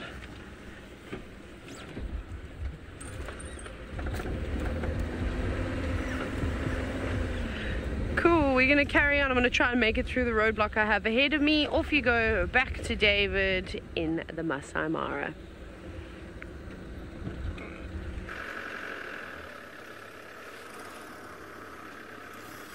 We're very close to our destination of the Sausage Tree Pride, and is anything under 5 minutes we'll be there. I initially thought it would take me half an hour to get here, but it has been like almost 1 hour.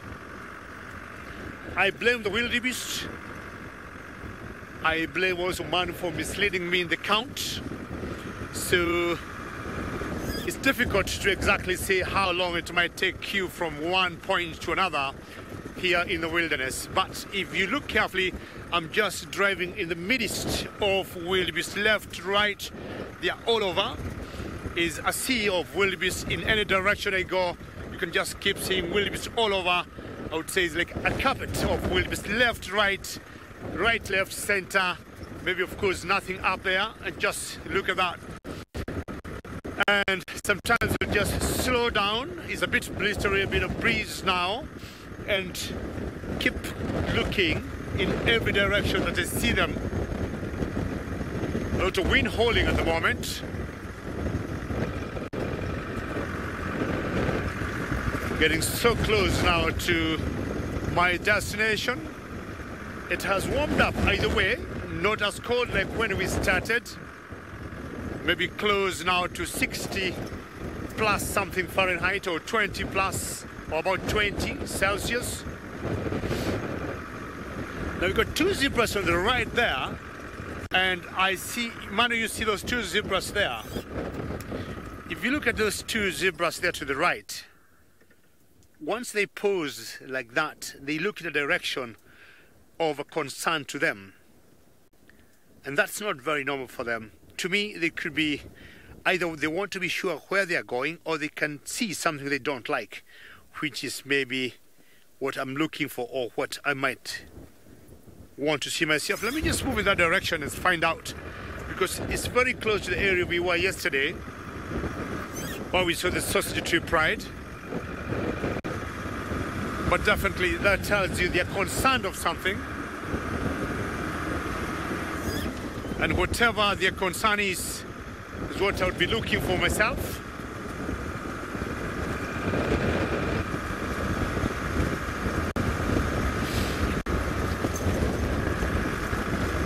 Getting very windy now, but all good.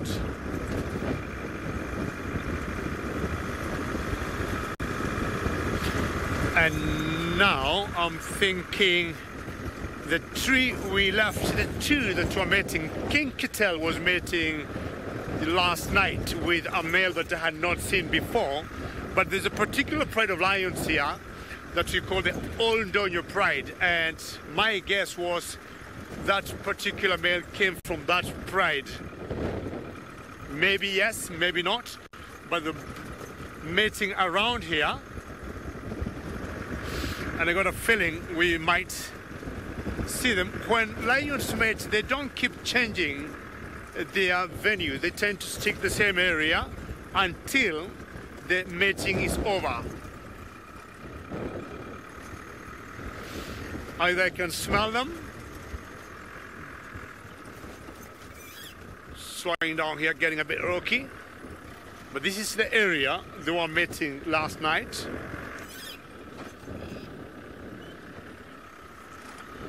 Actually, I'm not sure I'm going to give you a straight answer for that. You're going to give me a couple of minutes and I'll get you an answer, because there have been a debate of how many they are, either in Kenya or in Tanzania or in South Africa, but they're in the numbers of a couple of thousands. But I'll give you a number in a few minutes once I say hello to my friends here. Wakubwa, safi kabisa. Tuko live lakini tusikaribie, si ndio? Na leo ni siku yake ya mwisho, tafadhali. Sasa poleni baba. Poleni sana. Sawa. Wacha tuambie, mimi naenda hapo saa hii. Sawa. Nimekubali. Haya. Friends of mine, the game rangers, they're saying the last place they saw the lions yesterday and they haven't seen any now. So we just stop here and scan man to the right, because we got a feeling that's the direction they went yesterday. Man, let's just use our eyes and our far lookers.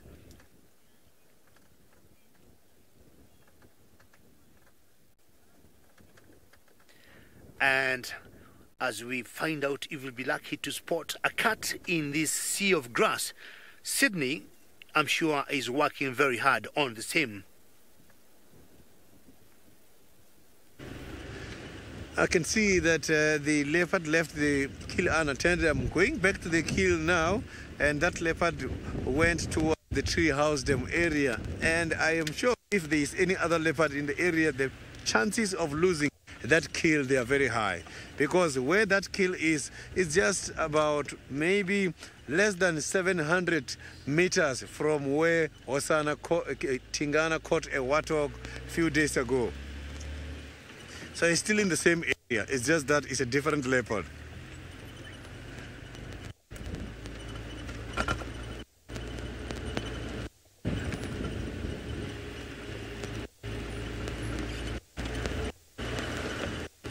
So there was quite a lot of hyenas there. I think there were about 5-6 hyenas.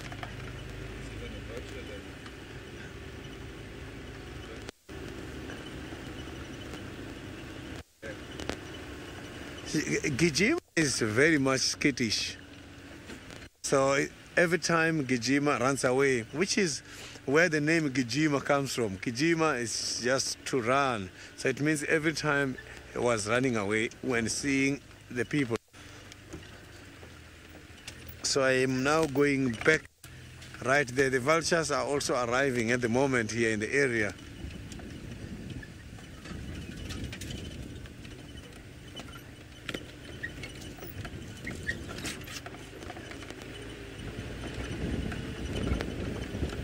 So the hyenas are still here waiting for that carcass to fall.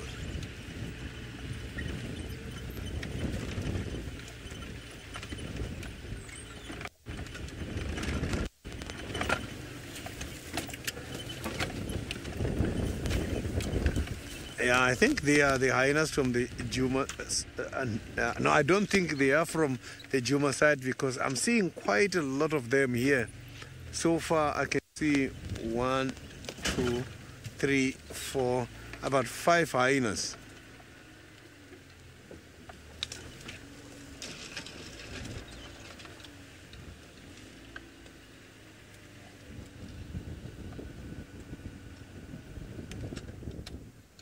So you can see that this leopard managed to take down a fully grown impala.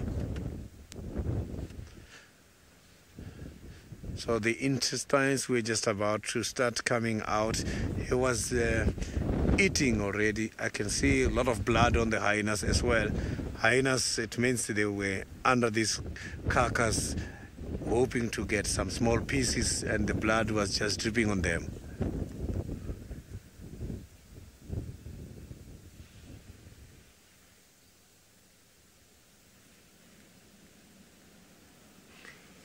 So this food can end up something for Tingana or Hosanna in the area today, unless that leopard decide to come back.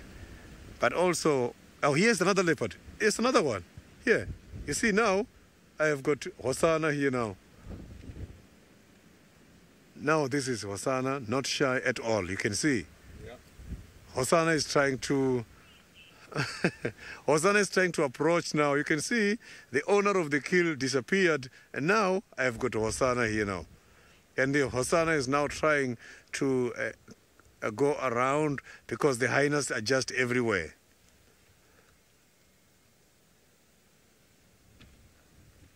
Oh, look at that. So the thing is, Hosanna is also not too sure. You can see that he's turning and looking because he's not too sure if the owner of the kill is around here. Because while we were checking on the ground before we found this kill, we were also not sure about who the tracks were. We were checking the tracks, then we had a little bit of argument that, look, now he's running straight because the hyenas decided to run away on the other side. Look at that. Now we have got Hosanna going up there, who is now looking at the hyenas. Hyenas got disappeared and they gave him a chance. So let's see, maybe Hosanna's going to eat or is going to try to drag this away. So the owner of the kill is not here at the moment, and we were arguing about the tracks earlier on, and Seb, my camera operator, was saying these tracks, they are more like the tracks for Hukumuri. And suddenly we found that this kill is here and the leopard is shy, and we saw that it's not Hosanna. So this kill is very, very heavy for Hosanna. I can see he's trying to rearrange it, but it's not easy.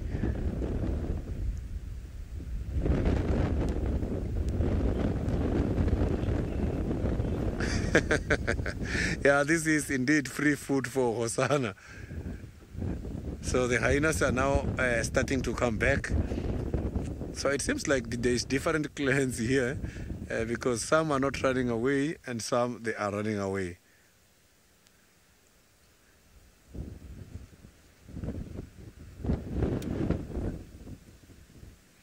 There might be a drama here if the owner of the kill comes back.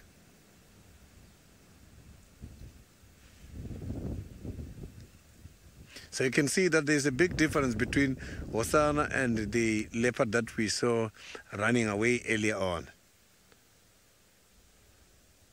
More hyenas are arriving at the moment. Let's hope he doesn't drop that. Let's hope he doesn't drop that carcass. It seems very heavy. There's a lot of hyenas at the moment here. If Hosanna drops this carcass, he's not going to get it back. I'm seeing 1, 2, 3, 4, 5 hyenas here.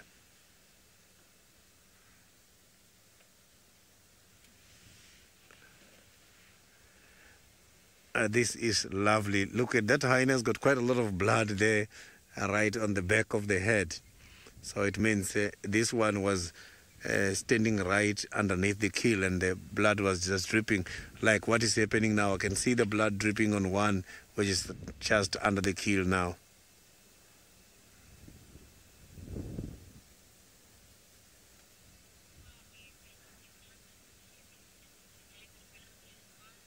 So now let's go back to David by the Mara and see how David is doing.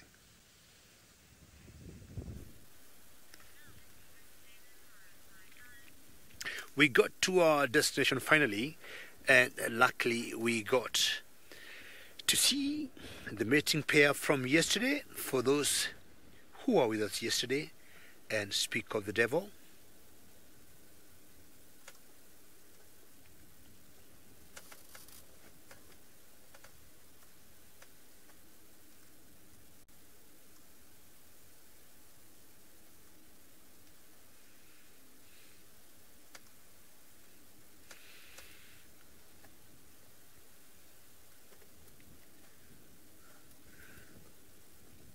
Ooh la la.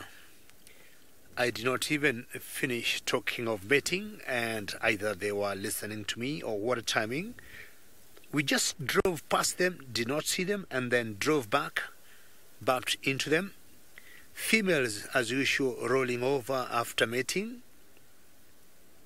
And I hope that helps the semen to get to the fallopian tube, and that way it makes it easy also for her to conceive. So this is the same male from yesterday, and the female here belongs to the Sausage Tree Pride, and she is the king-tail lioness.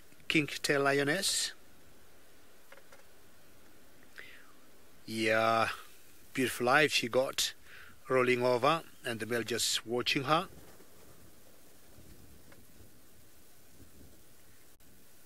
I would guess these matings on the early days, when you see them mating every couple of minutes, they just started. Initially yesterday I thought they could be on their 5th or 6th day, but I might have to retract that by a day and say either it's the 3rd or the 4th day. The frequency of mating will always give you an idea of how long the mating has been going on, but also the other factors that play in terms of age of either the male or the female or both. But some lions genetically have been known to be quite active when it comes to mating, regardless of whether they're starting or coming to the end of the mating. So this is a male I haven't seen before, and my guess is it comes from a pride called the Old Donyo. We'll stick here for a couple more minutes, find out if they might mate again. But in the meantime, we'll go across to Taylor.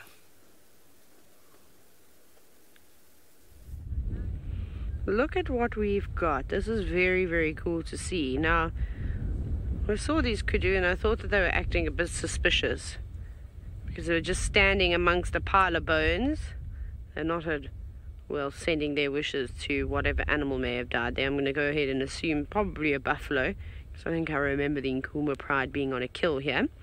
But what they're doing is that they're trying to extract all the calcium and phosphorus from the bones, and you typically see it at this time of year in the Sabi sand, when nutrients are low in the food that they'd normally be eating. But that's really, really epic to actually see. So they just chew it. Obviously, I don't have a strong bite force like hyena and can crush down into it, so they kind of just grind their teeth onto it, and then hope that way they'll be able to take off small bits and pieces of the calcium and ingest it that way. It's an incredible thing to see. You can really confuse guests when you tell them that these are herbivores and they don't eat meat, but then you come across them performing osteophagy, which is what this is called, and their minds are absolutely boggled. They can't believe what they're seeing. Now, I think the most mysterious and bizarre sighting, one of the most bizarre sightings I've had, was when I was in the Mara. It was about this time last year, and a giraffe picked up a wildebeest carcass that the Olololo Pride had killed the night before. We also watched them kill that and devour that. And then this giraffe picked up this wildebeest carcass that had been completely decimated. And it was crazy. It kind of looked like a giraffe, because the giraffe was holding on, I think, somewhere on quite high up on the vertebrae. So it looked like it had a long neck, where it wasn't. It was just its spine. But it was quite a bizarre sighting. I had to do a lot of convincing on the interweb that it was not a baby giraffe and that the giraffe was not cannibalistic and it hadn't killed and eaten its own kind. It was in fact just trying to, of course, extract the nutrients. But when people see things like that on the internet, they can't believe their eyes. Very cool behavior to see. It's been awesome, actually. We've seen some unusual things today, things we don't actually normally get to see, so that's very nice.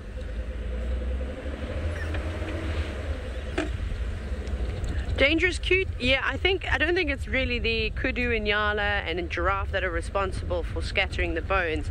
You'll probably find that that's got to do with the hyenas, not the vultures, sorry, the hyenas and the jackals and things like that, all having a look. But yes, most certainly if they pick up a bone and drop it, one of the most awesome places to actually see it is, what are these tracks on the floor here?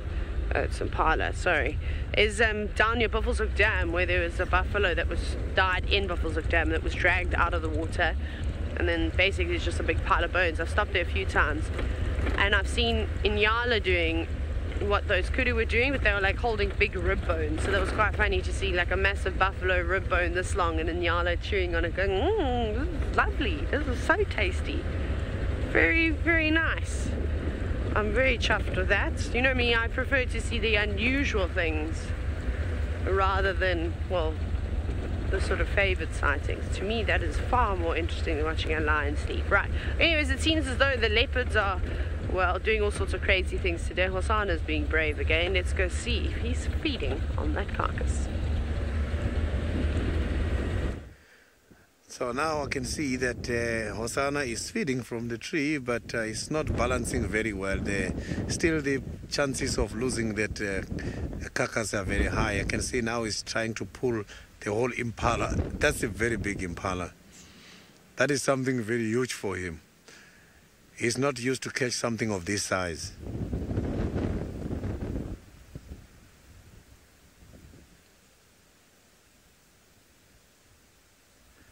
He's really not comfortable at the moment where he's trying by all means to get pieces and he's not winning.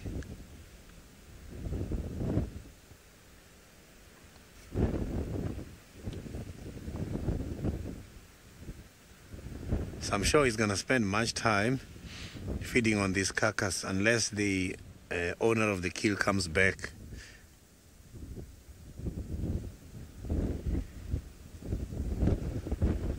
But I can guarantee you from my calculations, this carcass, the chances of it to fall, they are very high. Because now I can see that he's trying to cut the carcass into two pieces. He's eating in the middle and there's still quite a lot of meat from the back and from the head.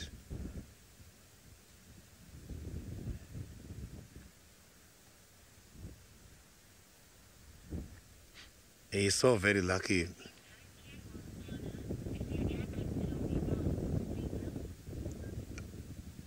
Lisa, Hosanna must have to be very, very careful indeed. Otherwise, he is going to lose these carcass.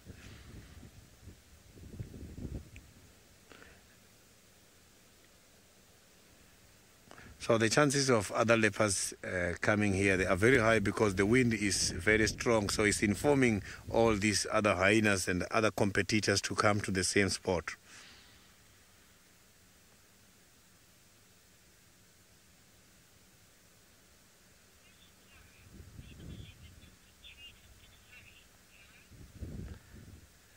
Carol, yeah, the other leopard must have done all this very quickly because I saw it's a very much quick leopard. So that one is very fast.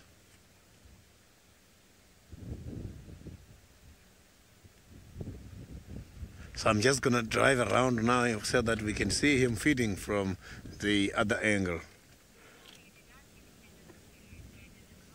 So now let's go back to David by the Masai Mara and see how he's doing.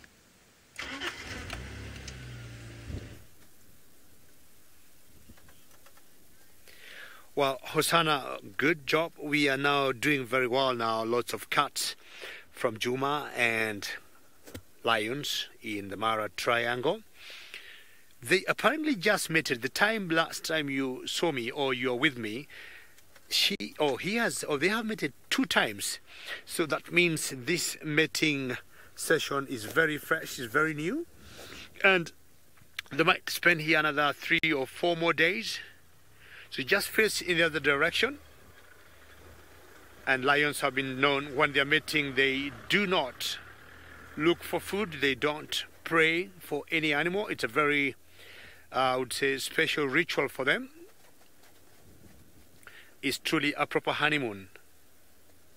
I just gathered from a friend of mine that Kinktail was mating with another male a few weeks ago. And if that's the case, chances are she never conceived. And that's why maybe she's out with another male. I once saw a female lioness in Serengeti, because in the lion kingdom, if a new male takes over a pride and they are young ones, the males will tend, if the cubs are pretty small, they may want to kill them or just, to have their own progeny. And once that happens, the females automatically will be in estrus and mating will start. But what I saw with this one particular female, she must have pretended that she was in estrus, and they kept mating with this particular male, and occasionally she would sneak, go nurse her young ones or her cubs and come back to rejoin the same male. Mate, and once he would get tired, she would sneak again, go nurse the cubs and come back. And those cubs, I was told by a friend of mine months later, they survived, and that was quite unusual to see. That rarely happens. The females normally have no chance. Once a new male takes over, they just make sure that the cub's dead.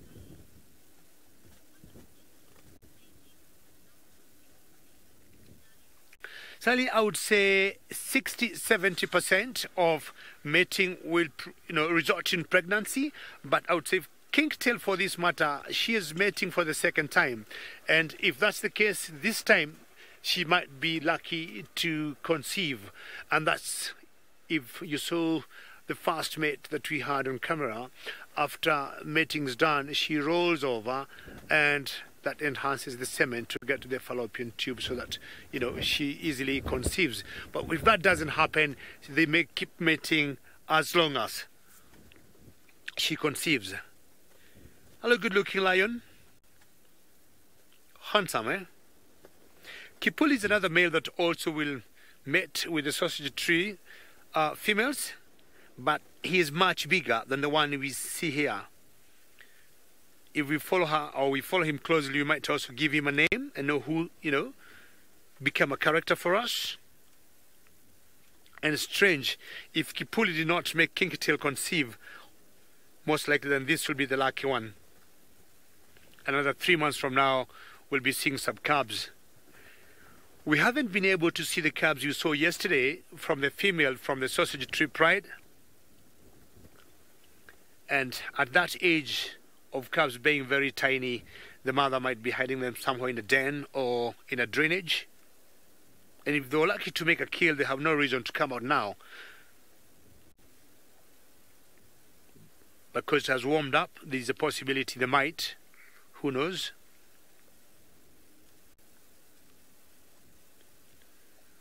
Alright, are you going to mate again? Or you're still looking or enjoying the view of the Mara?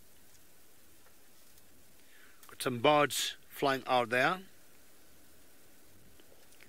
Not any wildebeest on the side. The one wildebeest you can see there, like to the right of those lions. Manu, do you see that big herd of lions? I mean of wildebeest there. But either way, during mating, chances are they will not be bothered. And I don't know what's going on in their mind when they look at such huge herds of wildebeest and not getting close to them or thinking of hunting. The female is also up, but looking in or looking the other way.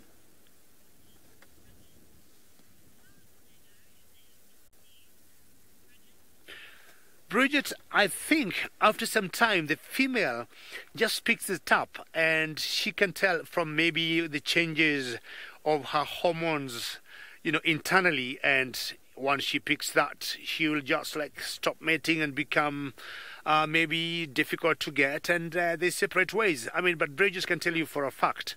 I have no idea. I have no idea how they would tell. Well, I've conceived, it's time to stop the honeymoon, it's time to stop mating, and let's go separate ways.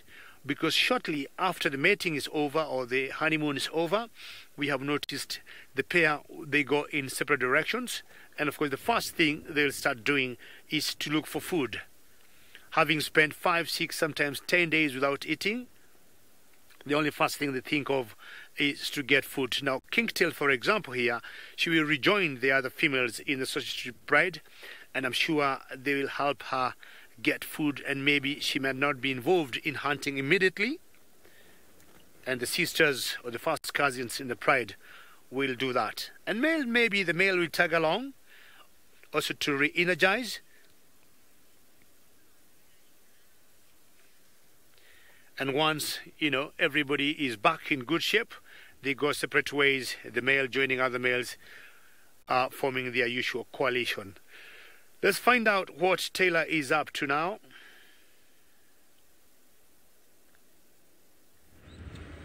I'm literally just driving in areas that I haven't driven. So I've gone all the way west. We've come through Impala Plains. We're now we've gone past Power Lines roads. We're just going to keep sort of going that way and come around at Sandy Patch. Because there were some wild dog tracks, and I know that the wild dogs were seen yesterday afternoon, or a pack, I don't know which pack, on Annette's, which is just south of Chitwa. But they didn't really say where they went, if they came north, or if they even found them. But anyway, so not far away, they could have quite easily come this side. So I thought, let me just have a little look around with all the lion activity and leopard activity sort of further to the south and kind of in central Djuma. I don't think the dogs would go play around there, especially if it's one of the packs with puppies. Probably try to keep away from all those predators. So in the west, it seems to be a lot more quiet. Maybe they're here, just resting up somewhere. So that's what we've basically come to look for. And then if there are any birds and nice things like that along the way, or, you know, like that kudu sighting was really nice now. If we see any interesting things like that, we'll most certainly have a little look at them. But for now, we've kind of eased off on chasing after the lions, where we have absolutely no idea where they've gone, because we can't tell which track was laid on the floor first, courtesy of the wonderful wind.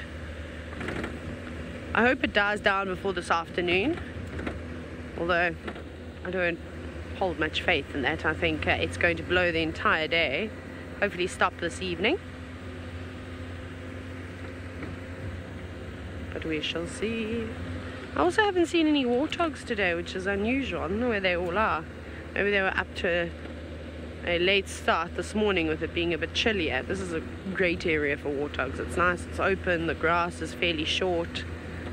I love it here.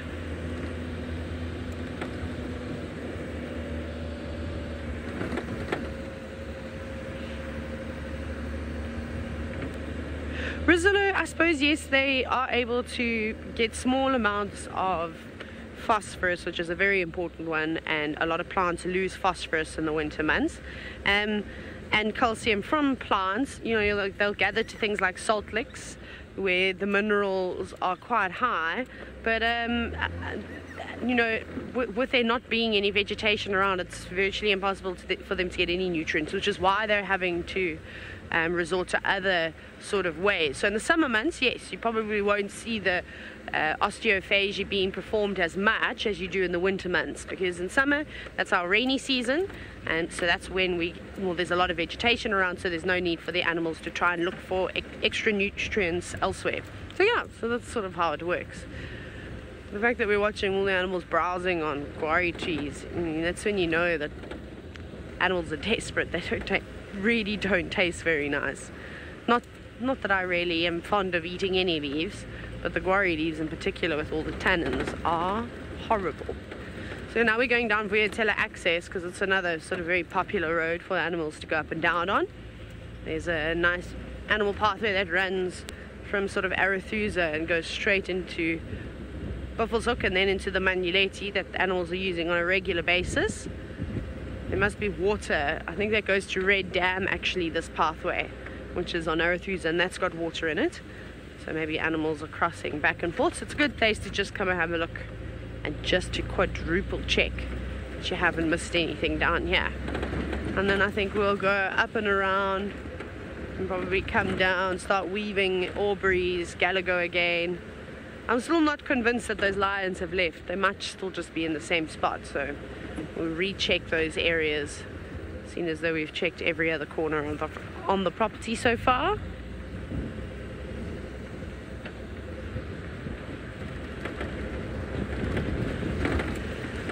Not many birds up in the trees today, that's for sure.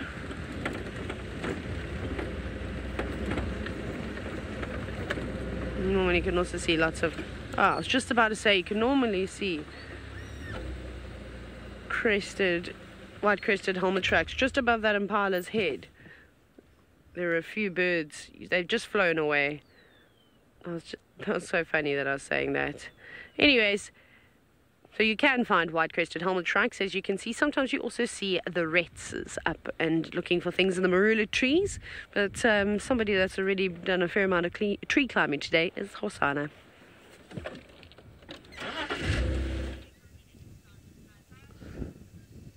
Hosana is now having his morning breakfast, and we are now on thermal camera. You can see.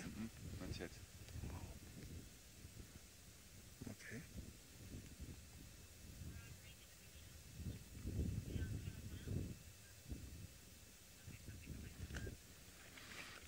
I'm standing by. Sand.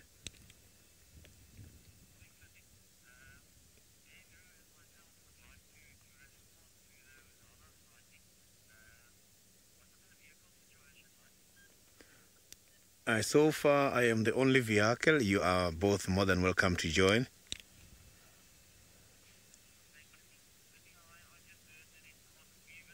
Weaver's nested?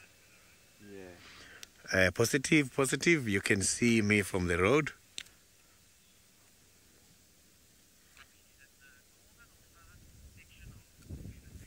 Is it northern or southern?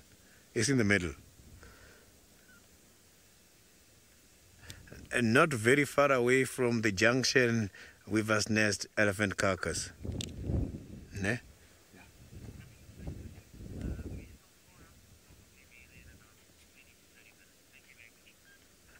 Okay, copy that, thank you.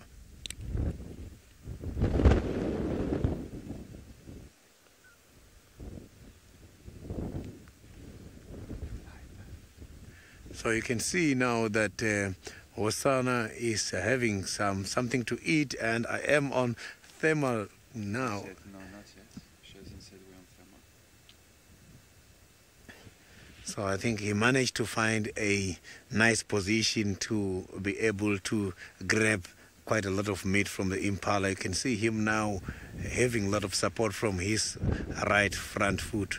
Hyenas are just waiting for anything to happen at this moment. And if anything happens, that will be the end of the breakfast. I don't think Hosana will manage to get this impala back.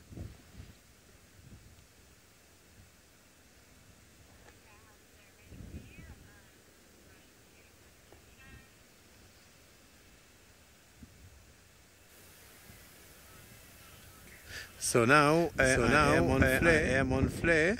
You can see that the temperature of the body of Hosana is very much warm at the moment.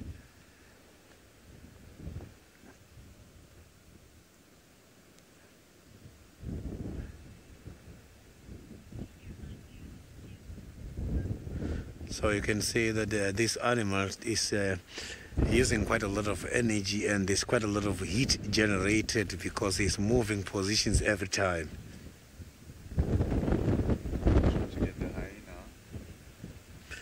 So you can see right here at the bottom, I've got the hyena standing under the tree just waiting for something to happen. And all this hyena is doing is just sniffing the blood which is dripping on the ground. Seems like the hyena is seeing something. I'm not too sure what these hyenas are seeing at the moment, but I will try and investigate from behind the vehicle and see who is coming, because I saw that this hyena is not settled at the moment and he is looking very far.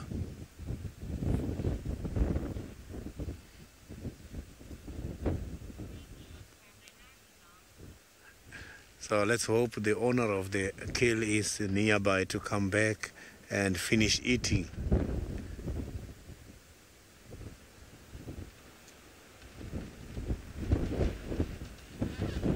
So I can't wait to see the owner of this kill coming back to take over his kill.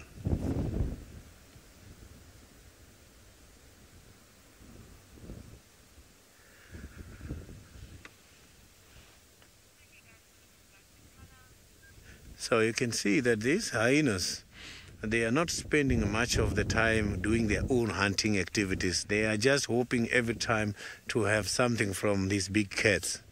Hyenas, they have been recorded conducting their own hunting activities, but these ones, I've never seen them having a kill of their own.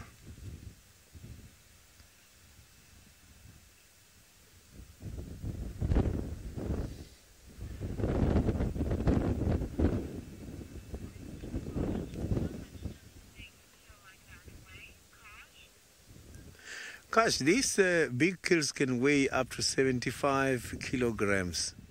So that is quite a lot of weight. That is a fully grown impala.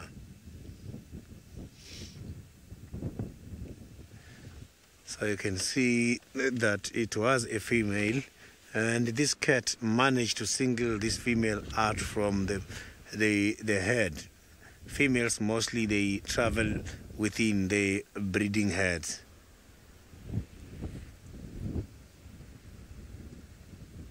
So now I just want to reverse and have a better sighting from where this cat is feeding at the moment, as it's very difficult to see what he's doing from this side.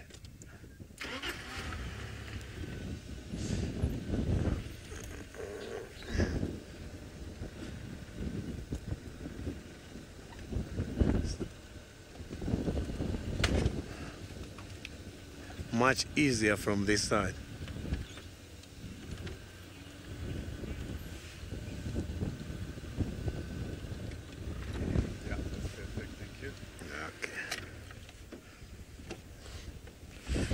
Yesterday I didn't finish the chips. Yeah, there must be some more.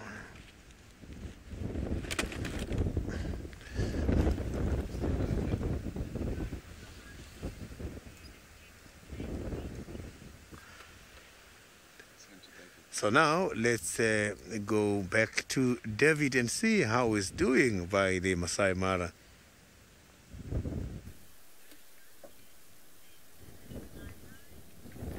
Well, I left my mating lions. Sorry, man, for that. I don't know where this guy is going. And we got a feathered friend here. I'll give all of you some homework and try to identify which bird this is. The black and the white, the little creamish color of the beak, the eyes are dark.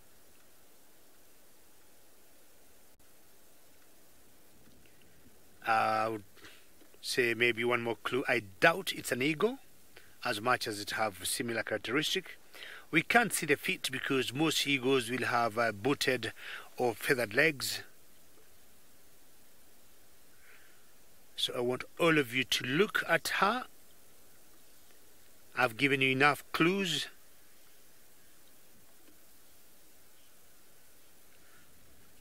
Project Alpha, very well done. Project Alpha, I already respect you for your birding, and hopefully one day you'll make your way here. And yes, that's correct. That's an agabazard. Very well done, Project Alpha. And in my local language, I would say Hongera, and Hongera translates to very well done. So for all of you viewers, Project Alpha has given me the correct answer.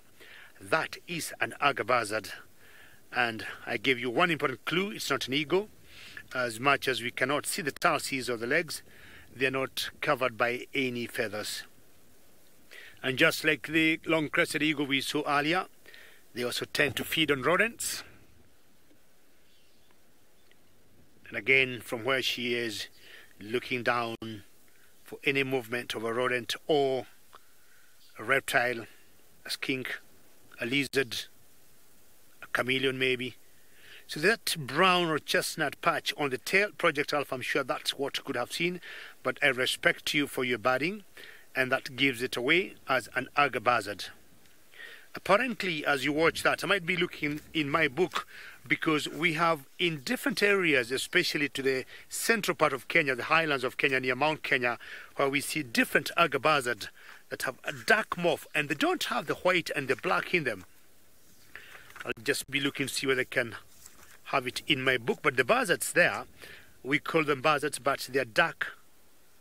They have a dark morph, and 33, 39. You'd easily mistake them for different buzzards.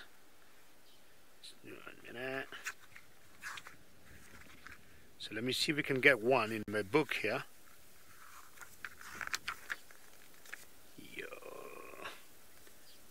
Okay. Not that one I can see, but if when you come to my book here, I request you kindly we look at my book here. Now the number 3 there, if I get my finger out, that is the agabazard. How is that, man? Is that good? It's the number 3A, number 3B. Of course, B is a juvenile one. That's the agabazard. I do not have the dark morph I'm talking about, but if we look excuse me, at the buzzard on top there, which you call the common buzzard or the steppe buzzard, that one there. So to the north of Kenya, on the highlands of Kenya, we have seen buzzards that have this color, and I'm sure Project Alpha might agree with me. They're also buzzards, and the common or rather the agabazard, but they're dark like that, like some what is that, what I'm looking for? There's another ego I'm looking for that always have dark and light morph. So yes, that's how that one will look. We'll keep moving now. Okay, thank you, Manu. Let's move on. Yes, sorry, I was looking at Tony Eagle. We have 2 types, same species of Tony Eagle. One is dark, and then the other one is light. So for the agabazard, it's the same case, the one we just saw there, and we have another agabazard that's dark and like black in color.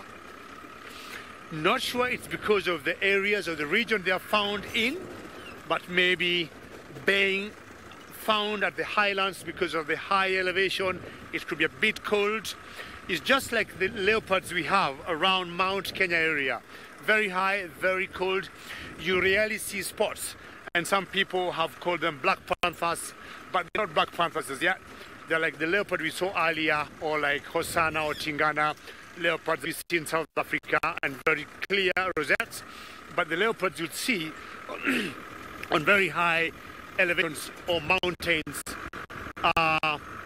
like got a mutation on their bodies, and you're not able to see the spots in them. They just look dark.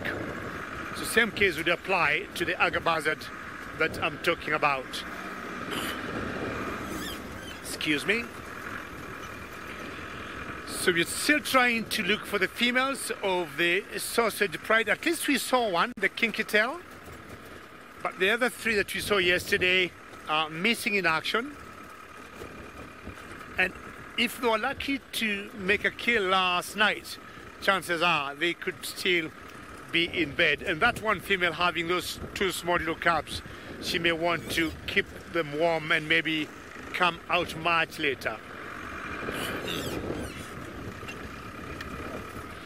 Yeah. All right, in the meantime, let's link across to Taylor.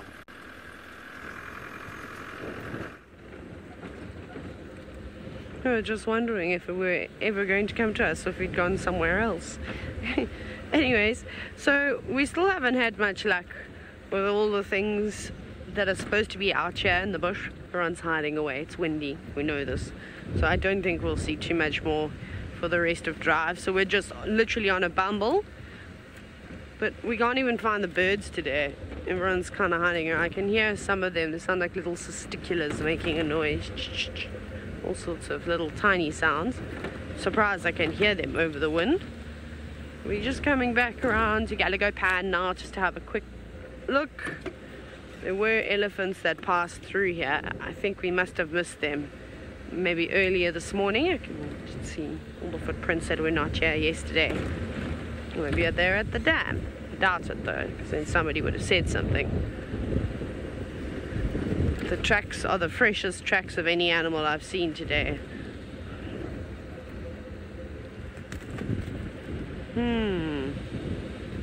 Nothing. No one at the pan. I walk in the rain. No, well, yes, goodness, what was going on there? Did you see that? Scrub hares. We haven't got a view of really much now. There's the scrub hare, but there were 2 scrub hares at a daycare, just resting up. So not surprised that there are a couple of scrub hares out today. Just trying to keep nice and warm. Sorry, just going back to your question, I walk in the rain. I suppose, yes, in a way, but very informally you're taught to habituate animals. You're taught how to approach animals. And then, I'm just trying to think, I don't think I was really taught how to habituate animals. I think I just used common sense and approached slowly, and if they were nervous or ran away, you know, then I would stop, wait for them to settle down, wait for them to come to me. I'm trying to think, I can't say that I've ever had actually any formal training on how to habituate an animal. So then the answer, maybe it was just me, but I'm actually going to change my mind. I think the answer is no. I think you're kind of just left up to your own. There's never ever been a speech or a section in any contracts I've ever signed about how you habituate animals. Never had to do that before. So yeah, it's just what I suppose it's just one of those things. You kind of pick up on the go. Well, not always. Sometimes people need to be told how to do things, but most of the time it's pretty much just common sense. Okay, nothing around here. No lion tracks, no nothing. But we'll keep having a look around. Right, off we go back to Sydney, who's having a day filled with leopards.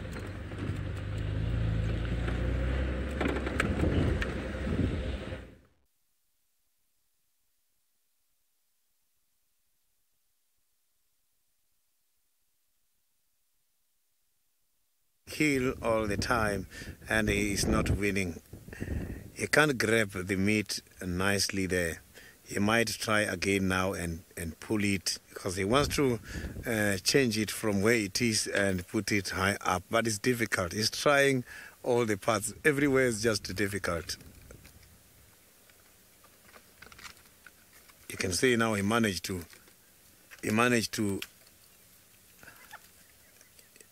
drag that carcass high up. But still, where it is there, it's not safe at the moment. I'm standing by, Sand.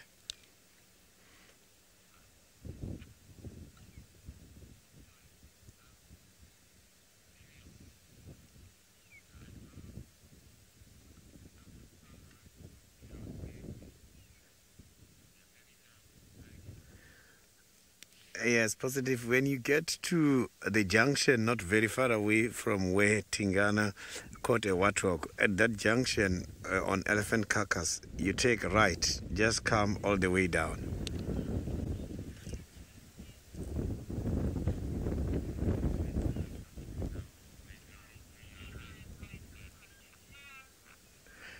Yeah, if you are by the junction, Tree House and Elephant Carcass, instead of going straight to Tree House, turn right and come as you're going towards the western side. So now you can see that this cat looks very beautiful on the thermal. Look at the spots there.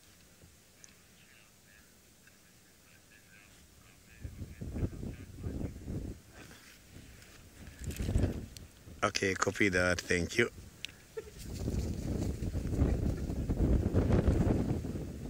Some of the hyenas are chasing each other at the moment, but when I'm looking at that carcass, I don't think it is a better spot where it is at the moment. You can see that this carcass is very much heavy, because he just managed to pull it up, but he can't put it nicely on top there.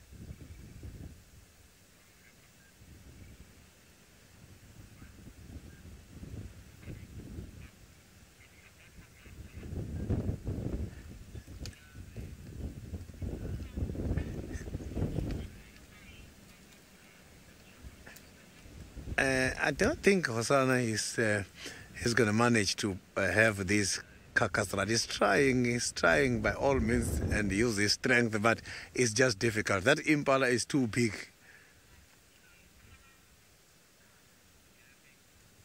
Look at that. So you can see that this little plant here, this little marula tree, is not big enough to support that kind of a prey. Maybe the animal who killed this impala managed to bring it here because the hyenas were there already. It was maybe for his safety. As now, I don't think Hosanna will be able to rearrange the positioning of that carcass at the moment. But let's see what is going to happen here.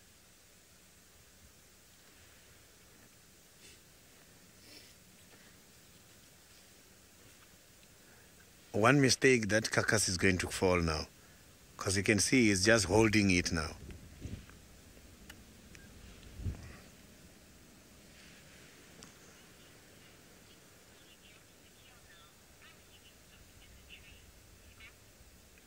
Scott, if Hosanna drops this kill now, I can promise you the kill is going straight to the ground.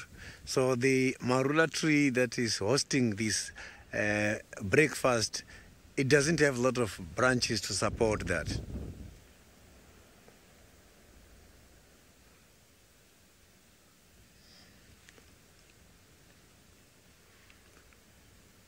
Yeah, station looking for an Hosanna sighting. Are you winning?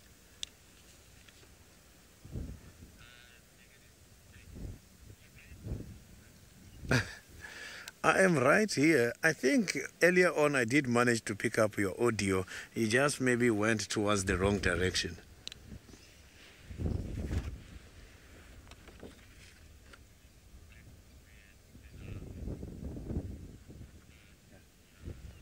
See where we are on the map. Okay, copy that. Thank you. Where are we? The blue spot. Elephant carcass and pangolin, eh? Pangolin. Yeah, if we can just carry on somewhere much more towards pangolin, you will see me.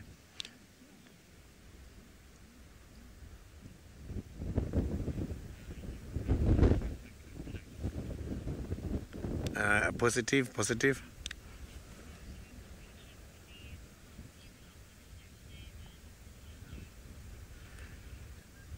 So now let's go to David by the Masai Mara and see how he is doing.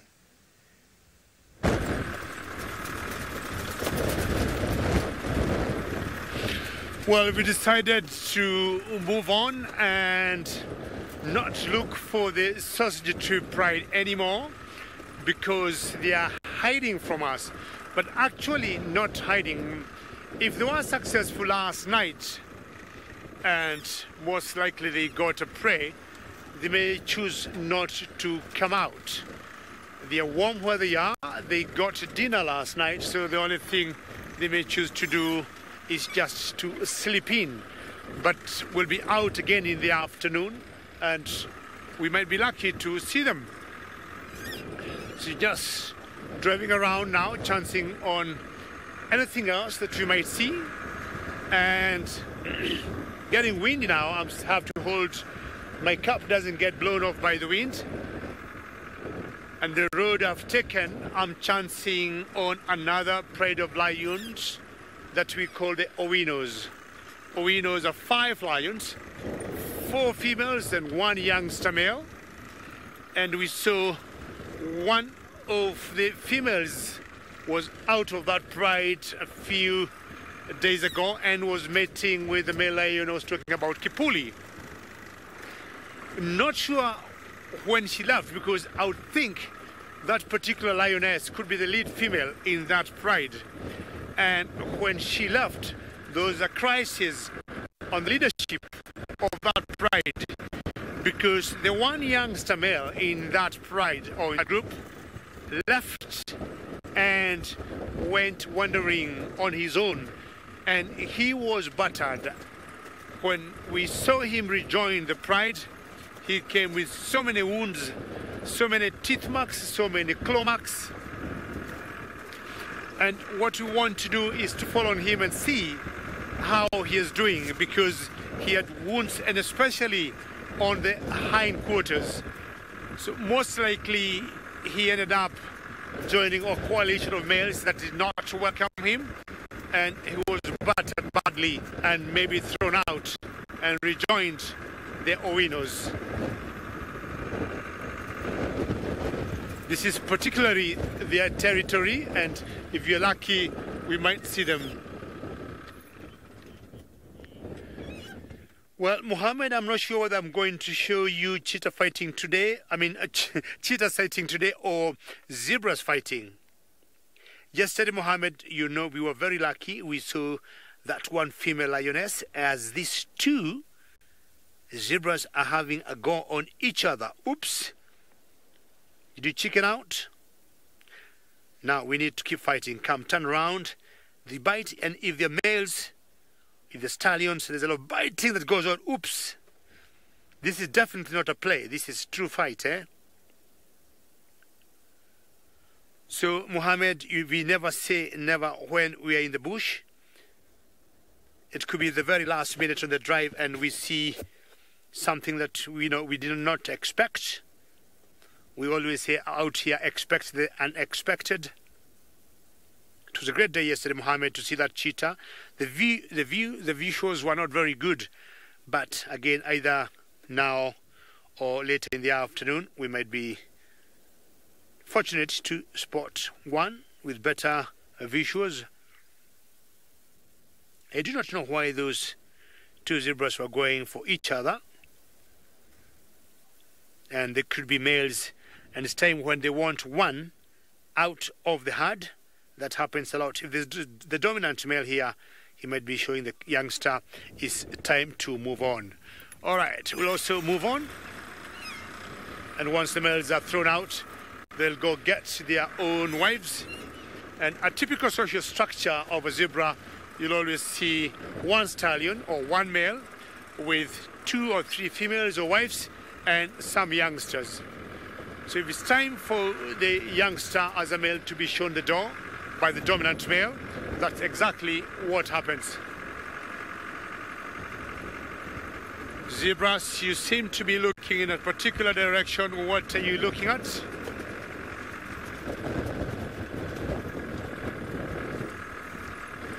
And Hosanna is always an exciting leopard to watch.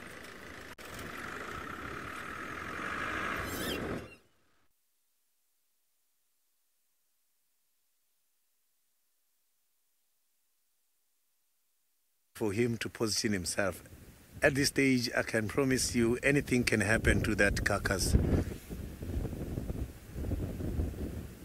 I don't know how he's going to manage to get this carcass back to the right position. I can see he's trying by all means to have a balance, but it's difficult. He's just holding it. He's hugging the kill at the moment.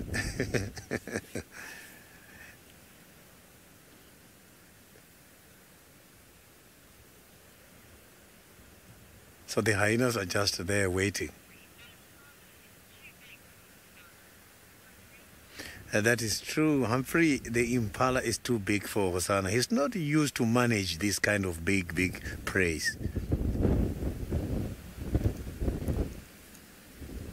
So, but it's a learning curve. He's still young and he's still learning. Every day he's learning something.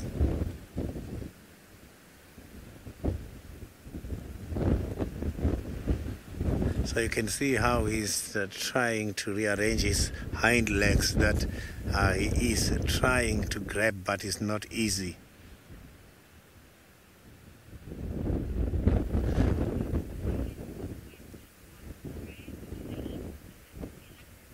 Kevin, they do eat all of it. It depends on the type of an animal. Like a warthog, it's very difficult to eat the head. I saw that Tingana left the head unattended there. He did not eat everything. So, but these kind of cats, such as Hosanna, who are still targeting the small animals and small antelopes, can just eat anything and everything.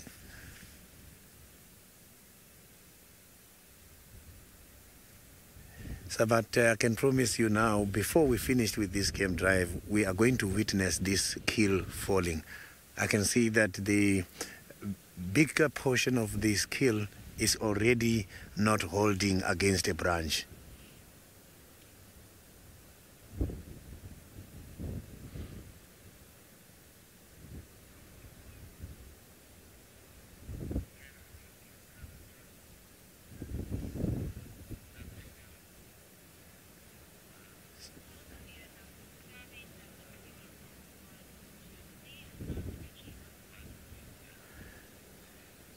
So there is quite a lot of answers with regards to the identification of the owner of the kill, the leopard that we initially saw when we got here. Some are saying is Gijima, whereas a lot of viewers are saying is Mkuzi. I am not too sure which one is it between Gijima and Mkuzi, as I haven't met any of those two before.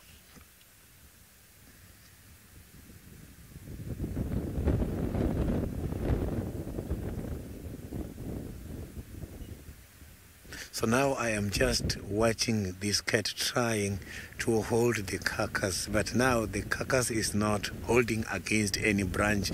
Here anything can just happen. I saw that Hosanna got only one position to hold the carcass nicely, which is to grab against the neck. When it's grabbing the neck is when he can pull it hard, but now the neck is already up in the air.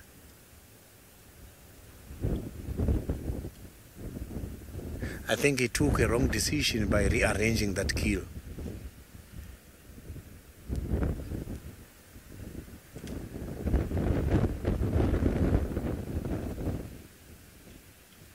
So the owner of the kill is not here at the moment, he's still gone. Maybe he's gonna come back here later.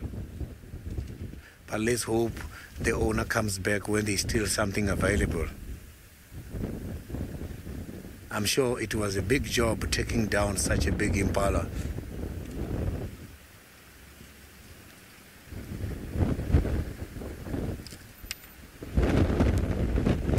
So now let's go back to Taylor and see how the other animals are doing.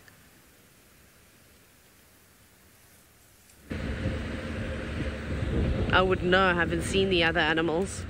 I don't know where they are. We're just driving around now. I also started driving down Weaver's Nest, and then I didn't quite realize exactly where Hosanna and Sydney are. And I was like, Finn, what's that in the tree over there? I was like, looks like a lion up there from quite far away. We obviously realized fairly quickly that it was the Hosanna sighting. It's in the most bizarre tree. It looks so open as well. But from the updates that I'm getting, it does sound like he's going to drop it out of that tree. And if those hyenas are still lingering around, that could be very entertaining. Very entertaining indeed. Hosanna would have lost another kill. Although he's champion. How did he just come in and sneak and steal that other male leopard? It's bizarre. Very brave boy, Hosanna. Anyways, he's down that way. We're not going to go that way though, we're going to go this way.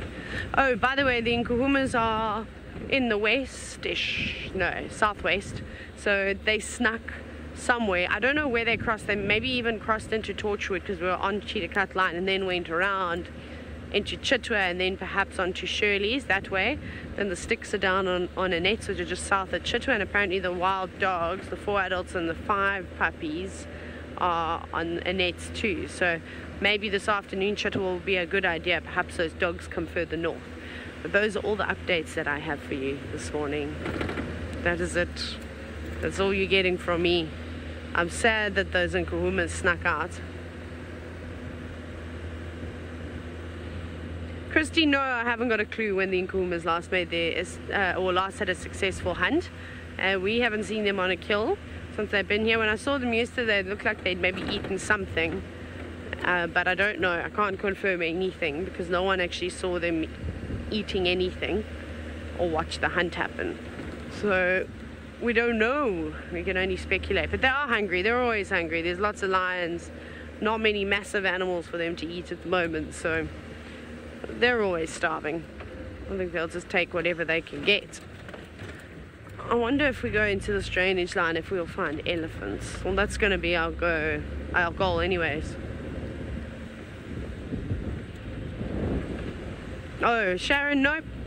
I haven't got a clue as to what that new road was that I saw yesterday. I haven't gone driving around there. I'll go and investigate at some point. We're a bit far away to go and do that now. I also need to find out if it is an actual road or if it's just because we do not like drive roads unless they are actually roads. No old two tracks and things like that. You get into a spot of trouble if you do. Right now I'm super envious because David has got one of my favorite animals in the whole world, and they're the puppies.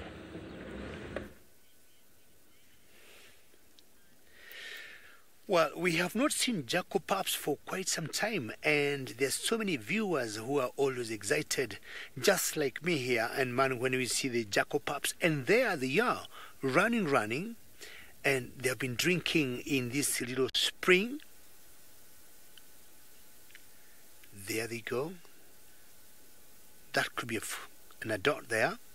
And these are the black-backed jackals or silver-backed jackals.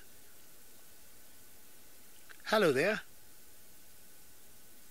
We saw some earlier when we had a glimpse or view of the leopard, the two jackals, but at least now we have a little younger ones, some pups, 5 in total, spread all over in this particular area. I think after drinking now they could be searching for something to feed on. They've been known to go for eggs or chicks of birds that will always nest on the ground, for example, certain lapwings, exactly like that wattled lapwing there. And you can tell she's not very comfortable with having the jackals around. These lapwings tend to lay their eggs on the ground, and of course they'll have their chicks there. And these jackals will feed on them. They get very vocal, these birds. Courtney, I'm very happy that you are excited by this view of Jaco pups. Courtney, keep enjoying them. Oops, they just had a bird fly out of that area, which could have been a testicular. Hello there. Where are you going? Yeah, seeing jackals is good, but seeing the pups, I think, is better.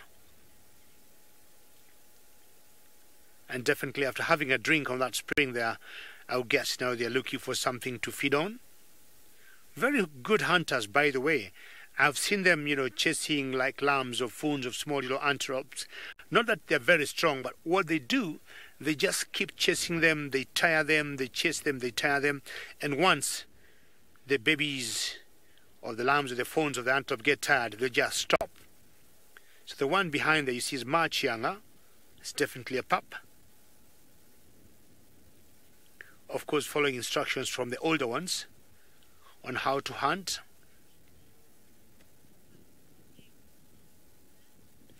They will stay with mom as long as it takes for them to be, comfortable and to be mature enough to hunt on their own.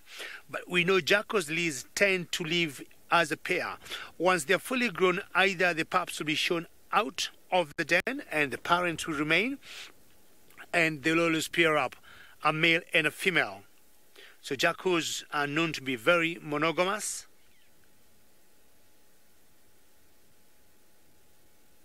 And anything after 6 months, they are weaned and they can definitely be able, also be able to feed on themselves.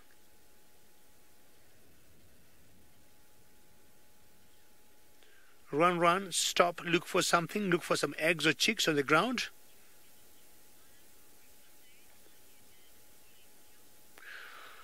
Well, I'm sure Hosanna will always keep us on our toes on what he could be doing. You can see that now Hosanna is still battling with his kill at the moment, and the hyenas are also now gaining a lot of confidence. As I can see now, they are right at the bottom of the tree waiting for the time to happen.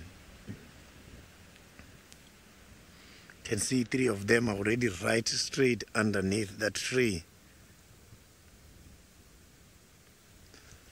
So that carcass is just right on top.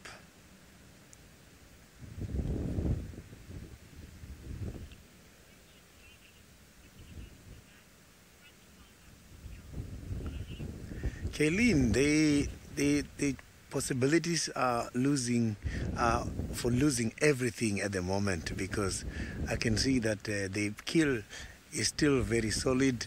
The parts are not splitted yet. So if this kill falls now, this cat is going to lose everything.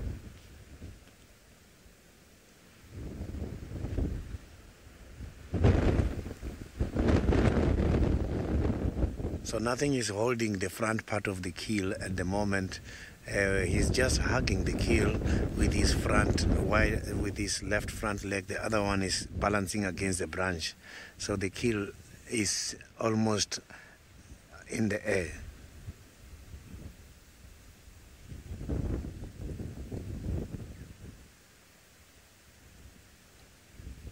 So this cat is not concentrating on anything else. All he's just doing now is feeding as fast as possible.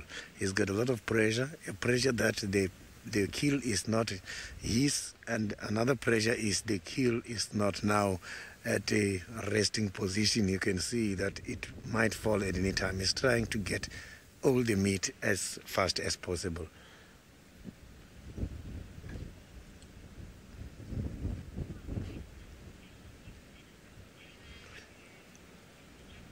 So now let's go back to David, who got the jackal pups.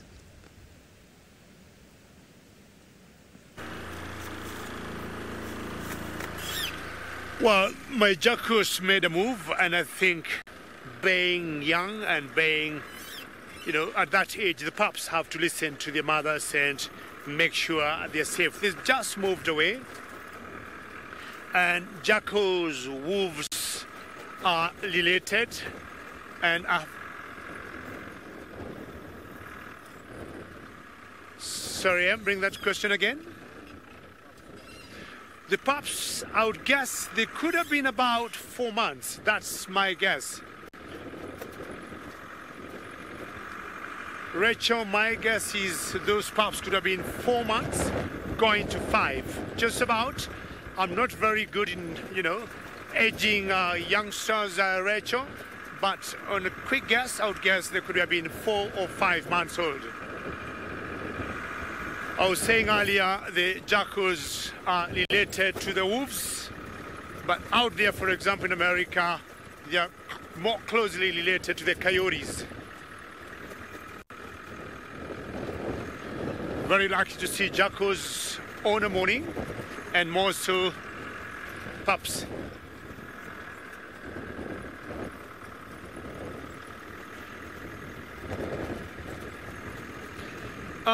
Jackie, if, for example, there's a kill in a particular area and you see jackals coming in and hyenas coming in, definitely the pecking order will be hyenas on top and then jackals coming number 2.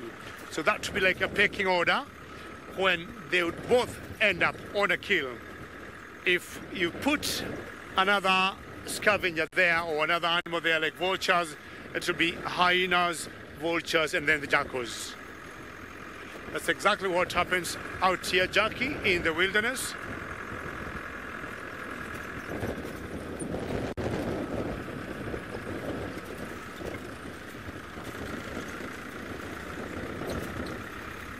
And I hope I'm getting your question there, is if there's a hierarchy in the jackals. I would say a male and a female, and that is the order they would be in.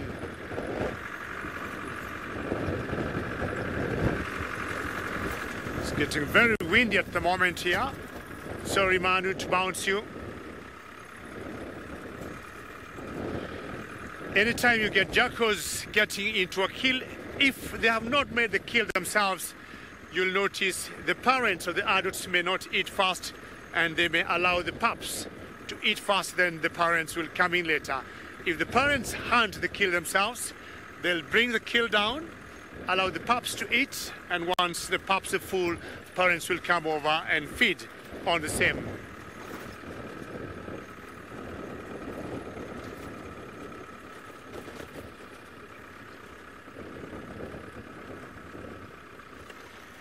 Alrighty, hopefully we'll see more pups, but if not in the meantime, let's go to Taylor.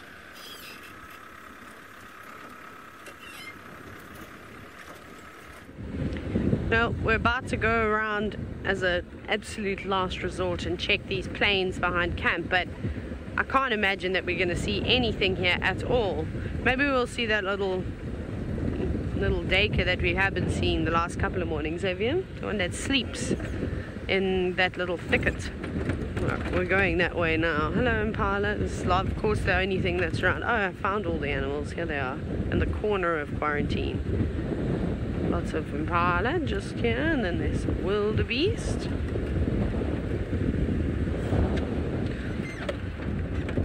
Let's roll through the gaps here.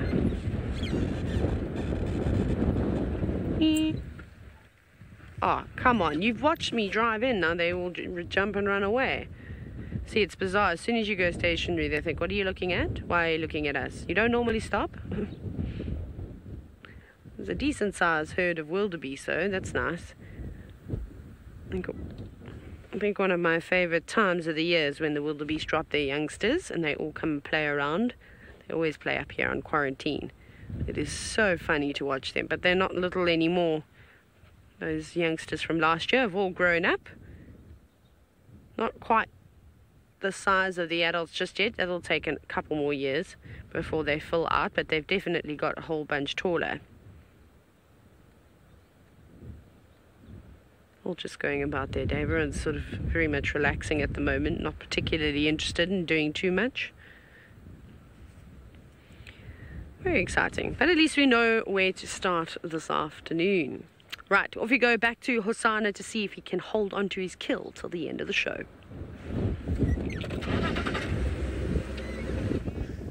You can see that now Hosanna is winning a little bit to get his kill back, but I can see that he's still not comfortable. The kill is still lying by the other side of the tree. He's on this side now, only the legs. He is now holding the kill from the legs, and he is checking, but the kill can be able to hold itself there by the tree. Maybe now he's thinking about coming down, or he wants to relax a little bit.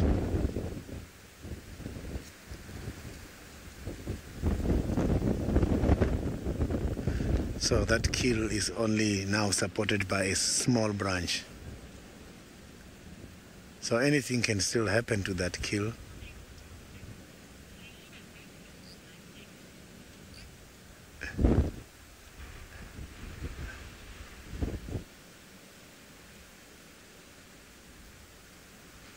You can see that the hyenas are right here. They don't want to go any far. So this cat now looks very tired. But I think you must have to fix that carcass, because this carcass is not settled there.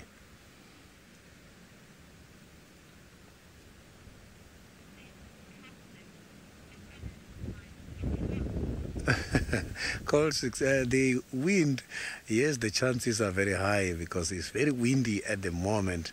The wind can be able to support that prey to fall down to the hyenas.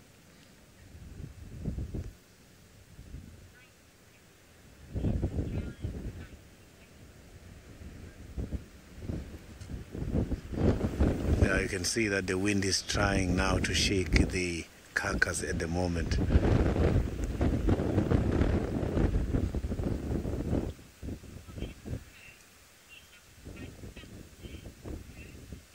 He is stuck because you can see on the ground these hyenas, and on top his carcass is about to fall. He just doesn't know what to do. So I'm trying to check what he's trying to do now. It seems like he is now investigating about the owner of the kill, as that is where the owner of the kill was lying when we got here. So maybe now he knows who the owner of the kill was.